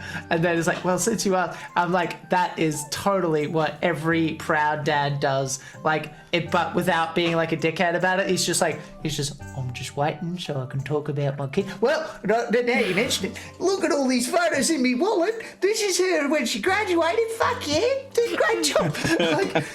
You were just you were ready to go. Just well, since you asked, here she is. She's the best. She's my baby. And of course, all three of us were boo, boo, boo, boo, boo. And you're yes. Yeah. And the moment where I said as well about my frog friend, and you were instantly don't worry, you're cuter. Yeah, the rivalry. It was so cute. There's a bit of levity to Redding that we are only by the end, I think, finding, which is adorable. So good. All right. Yeah. Well, he's got a soft side. Sarah going, Dad, am I ugly? Kids don't sit next to me on lunch. I might also say that the last time that Redding saw Tali and Sprinkles, things were very tense for him before they appeared. So That's true. Oh yeah. Yeah, you were having a breakdown. Yeah. that definitely contributed to the levity. The first impression was rough, but I feel like at this point people like really are on the same page, which is 100%. lovely. All right. Well, now we gotta talk about Tali. Oh. First of all, I'm just gonna say I loved the idea. This was like, I don't know who came up with it, but I think Josh maybe. Genius on their part to have one player be a through line for the entire quest. So like someone is like fully like focused and knows everything and has some stakes, and I really I feel very fortunate that Tali was the character that was given to me as a through line character, because I really like beefed up the family connections here, and I think it's working because Tali is so family oriented. And I feel like you are almost single-handedly leading the emotional core of the quest, which I really need to commend you on that. That's lovely. Appreciate it. Thank you. Tali was just wonderful. I love her so much, from her love of caffeine to how like devastated she was by the poisoning, to how much of an absolute badass you were when you were surrounded by literally all the guards go for you, and you're like, not today, bitches, and just yeah. Tali was just an unstoppable force.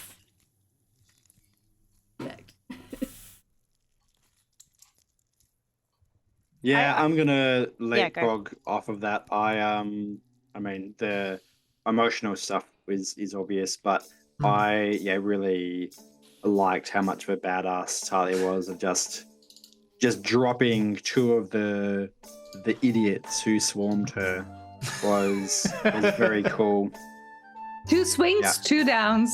Lovely. Yeah. It was worth your action surge. Yeah, that was fun. It was good times. I'm going last, so I'm doing 2. I mean, it hasn't actually been said, it's been referenced, but obviously running for the pool was just, and the like no care whatsoever, you got to get it out. And then after that as well, the silent, stunned horror and asking for help. It was beautiful. It was really well done. I was tearing up. Roe and Rivera, like it was beautiful. My second one though is a lighter moment, because raise that mood. I really loved the greetings that Tali does with each character. Like they formed connections with each character. So like the second Rivera showed up as a seal, she was like, go on then, have fun. It's behind you. And then, like Holly came in and they're talking about coffee, and Redding came in and there's like a handshake that they've got going on that no one else has going on. So I really loved the like that with every it's not like just it connections straight away with Tali. Really well done. Thank you. I'm gonna. Sorry, I want to throw in with another one. I don't know if it was Tali or Jack or both who was really angling for that short rest after the first combat, to get your stuff back, and Redding just saying, not going out of his way to guilt, but just saying, look, we don't know what the timeline is on these eggs, and Tali just snapping like, we need to do this shit. In a way, Redding was right. Yeah, 100%. In a meta way, I'm sure that the eggs would have been just about to be eaten in regardless stasis. of when we went. Yeah. He would be like dabbing his mouth with a little piece of serviette. So nice. No, yeah. Or he's really stepped it up by the I believe Daria would 100% do that. Yeah. Just yeah. Just like, well, short rest. Fork and a knife. That, like- he's really set it out. He's got all his silverware laid out. He's got some hot sauce that he's dripping on it, and the poor pond defender. Oh, of course, some seasoning. Yeah. As soon as Redding mentioned it, the fate was sealed. Yeah. The good news is you do find the egg. The bad news is it's half consumed. So good work. That was it's fun to kind of look at the character in that way. Yeah, it's cool. Yeah, thanks, guys. For me, the whole thing was a hoot as always. It's always a pleasure to work with such fine players, and I guess if I had to pick some like a couple of favorite things, I really enjoyed Daria kind of rolling with my sand idea, because I'm a big fan of anyone, not just martial classes, but martial classes in particular. They kind of, it really is kind of up to you and the DM. You've got to work together. Otherwise, it's just, I stand there and I swing my sword, right? And that is going to happen because D&D doesn't really encourage moving around and stuff like that. So when there's a moment to make it interesting, I always try and take it. And I'm glad that kind of Daria worked with me with that, because I feel it does kind of, it just makes things more interesting. Like you could have a standard I hit or an eye picture like a Jackie Chan film, which is basically like using your entire fucking environment around you and just go like just grabbing things and all of that stuff. So that was my first. And the second is the fact that I am pretty sure that she's scarred now from the elbow down, which is a really cool thing. I don't think I've ever had that organically happen in a character before. When it was happening, I was like, oh, this is meant to be the holidays. Is this too heavy? But the difference was, I guess, it wasn't me being a ham. It was literally, this is what is happening. This is what the character would do. And you took 20 points of damage. I'm like, well, magic's great, but this is fucking acid she's plunged her hands into. So I super agree with you, Jack, and I really liked that. I feel like before you started it, I did signify that it would be bad, and you were like, yep, this is exactly what you would do. And I feel like the fact that there was emotional toil and also the physical, like both like physically and emotionally she was damaged by this moment, I think made it stronger. I think it made it powerful. Yeah. So that was really great. Just having like a character that I don't know when I'll next get to play it, but now Josh has to deal with that. If he ever wants to NPC that fucking character, she is going to be very emotionally messed up from that, because she's away. No, it's fine. As the writer, as the writers of our characters, it's like, yes, delicious, tragic, delicious character development. But she's away from her kids all the time, right? So then, she has the literal example of a bunch of children, and they fucking die in front of her. Yeah, it's gonna be interesting. Rough. So yeah, that's me. DM. Yeah, of course. Yeah, lay it on, guys. Come on. Can I? Because I was gonna bounce off something that Jack was saying. I haven't played with Daria before as a DM, and firstly, I loved it. It was really great. Thank you. Really enjoyed it. But one of the reasons why I really enjoyed it is because it really felt like you were going with the ideas. And you had these amazing ways of making it. Like, I asked you a few things today that were like slightly unreasonable. And each time you came up with do you have this thing? Sure, let's roll a D100 and see. And then the one that was the most important to me was probably the plant growth. And you not only went with it, you also made it better. And then you carried it through with the flower, which is such a Rivera thing to do. But I loved it. I loved the way that you went with it, but you also built in a really supportive and Yeah, it was awesome. I don't know how to phrase that better, but I really enjoyed it. Thank you. Mine was the performances, because obviously, like, every DM's going to be different as far as the characters go. Daria, you don't do voices, but I do know the difference when you speak. Yeah, I'm not good with voices. No, bro, like, but you are, but they're not accents, right? And this is what I try to tell all my new players all the time. Internet, voices are nice, they're not required, okay?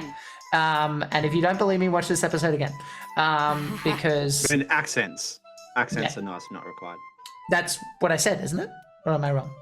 Well, you said voices. Right. I feel like Jack means characters have a voice without having an accent. Do the voice. Yes. When someone says do the, you know what I mean? Right. So, like, obviously, as a DM, there's going to be, like, a bit of pressure to make sure that you can differentiate one from the other. And that's what you did really well. The old frog who was the son of the pond mother, he had this kind of slower way of talking, and the snakes, though they didn't really change their voice, they were kind of, the eggs were delicious, thank you very much. It was extremely subtle, but it was exactly what like, I could picture them perfectly, and I think it's a credit to you and a great example of what I'm talking about, which is that, you know, like, speech patterns, and there's all sorts of things folks can do that isn't just, you know, putting on an accent, and I think you did a really, really great job of that, and the emotion ran through it. Thank you. It was great. Thank you. Yeah, I love the emotional journey you took us on tonight, because we were kind of like mucking about, having fun, like non-lethally taking out the squad of guards and interrogating them, and then kind of when that dude got, like, when we got to the, like, the pools, and, like, first the guy trying to eat the egg, and we're like, oh, he's going down. Yeah. And then the poison came out, and just that shift was just really well handled. Lovely. I like, yeah. You, like, it didn't feel jarring at all. You brought us, like, into it, like, beautifully, and we're all, okay, this is what we're doing. Props. Not the easiest thing to do, and you did it really well. And sorry, the dog is trying to pull my earphones out, which is why I'm leaning understandable to the right. Bad yeah, thank dog. you.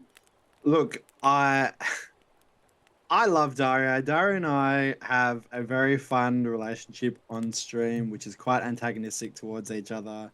We give each other a lot of shit, but I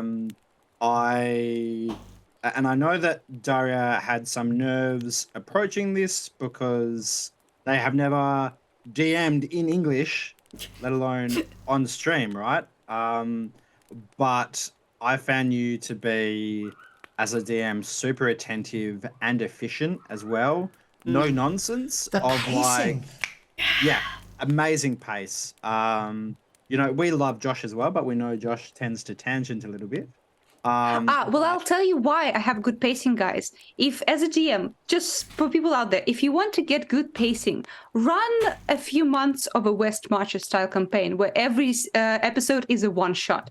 That will get you in shape. That will make you understand how to move things along, because that is, like, the best teacher. Wow. Yeah. Thanks for that tangent. Fuck you.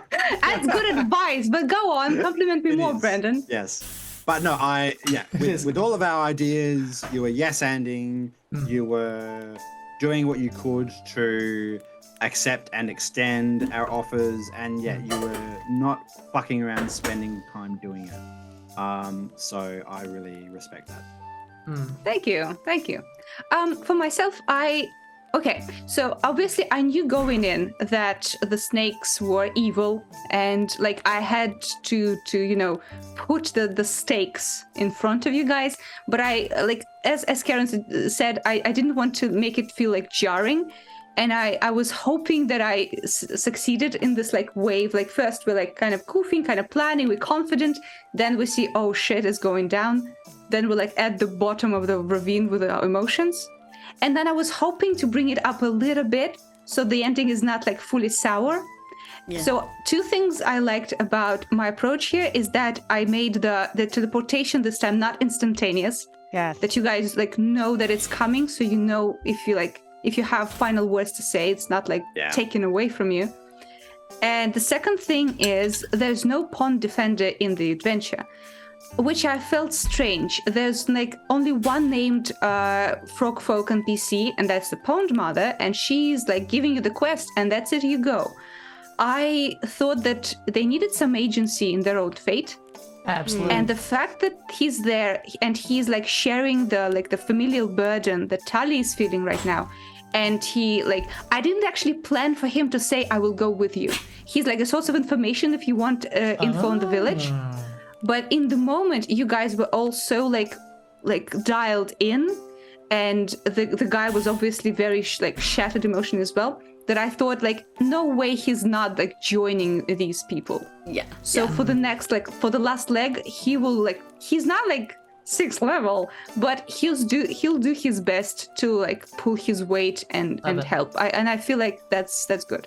That's so gratifying to hear. That that you were planning to do one thing and then the role playing was great. Yeah.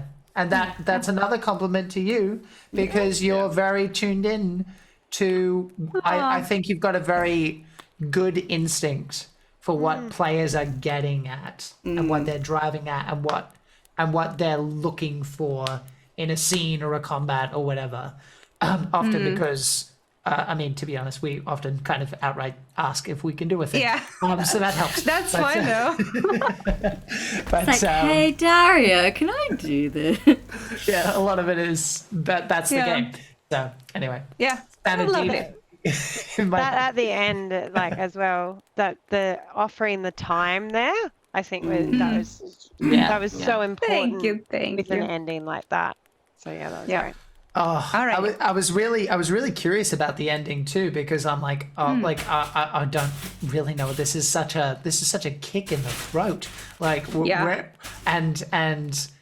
And now they're leaving. Here's this comfort, and I'm just like, how is Daria going to handle this? Because I would have gone with whatever, but if we'd gone with just teleported, she probably would have just gone oh yeah, I'm just going to go over there and just kind of cry in the bushes. Yeah, that would be just rough. And everyone was emotional. I think both players and characters it would not be a nice feeling at the end of it. And it is still Christmas. I'm killing babies, but I'm not a monster. Come on, guys. Let's be reasonable here. But anyway, Gonna have a little levity in between mass death. All right, I think we've complimented each other enough. Let's try to waltz away from this place. But first, of course, we need to talk about these lovely people, who they are, why they are here, and where we can find them next time. So, Karen, tell us about yourself a little bit.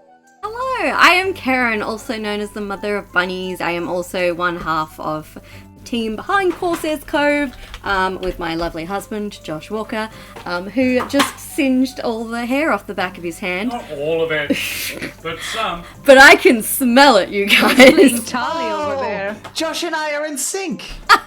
Twinsies. I love it.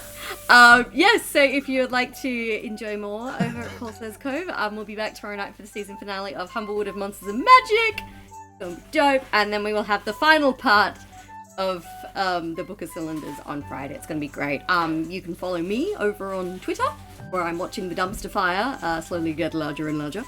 Or on Instagram at Miss Lollamore, which is my burlesque alter ego.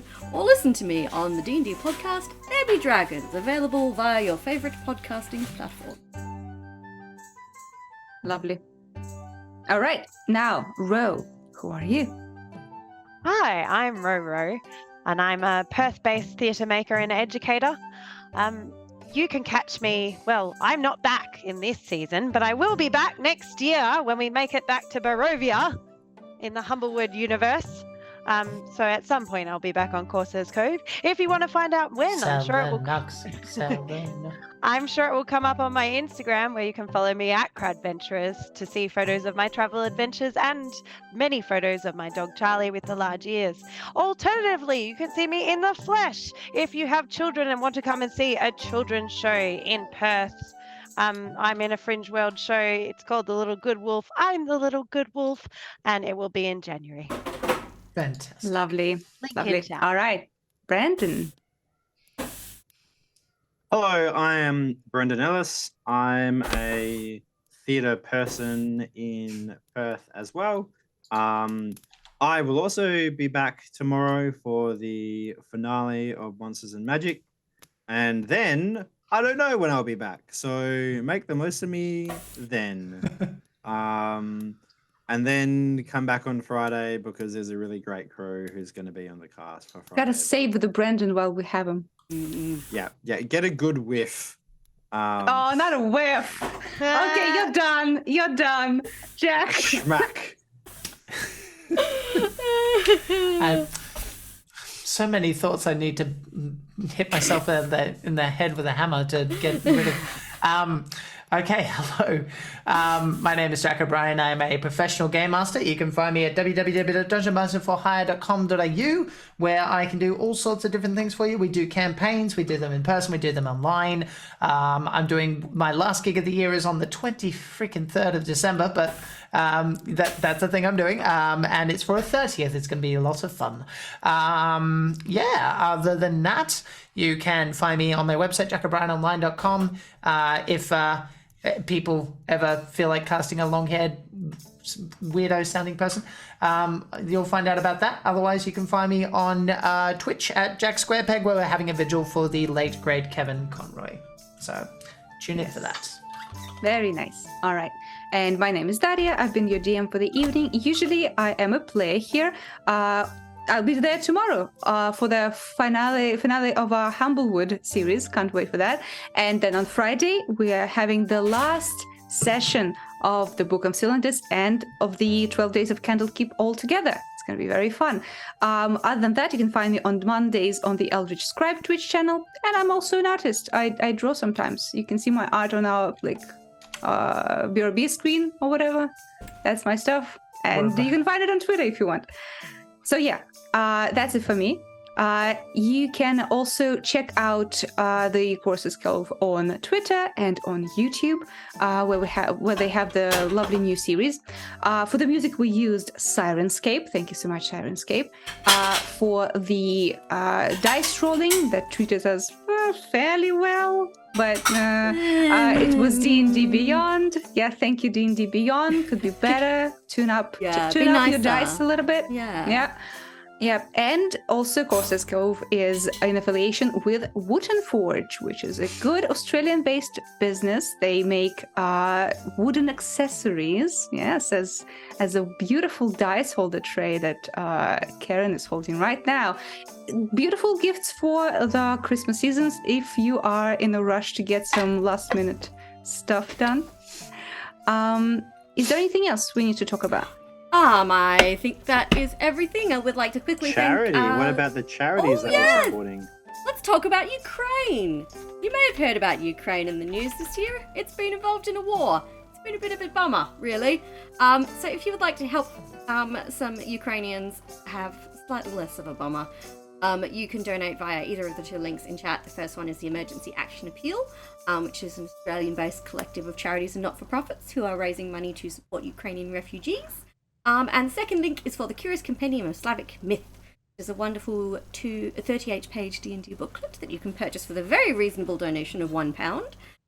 It's got subclasses, it's got creatures, it's got a little one-shot, which we actually played. You can check it out on our YouTube if you'd like to see what it involves. And you can donate as much as you want, so you can donate £1, or you can treat yourself to a £1,000 D&D booklet, and nobody will stop you. In fact, they may thank you. I would also quickly like to thank we have some new followers: High Lord Scooter, Stormy, and Easy Beth, the wonderful GM Workshop who raided us earlier, and Dice Dragons Guild who just raided us right then. Hi guys. Welcome. We're about to leave, but we'll drop you on someone else real soon. Let me go see. And that I think is everything now. Yeah. Thank you guys so much for playing. That was lovely. Thank you for the lovely viewers. Thank you for sticking around and watching. Karen, where are we headed?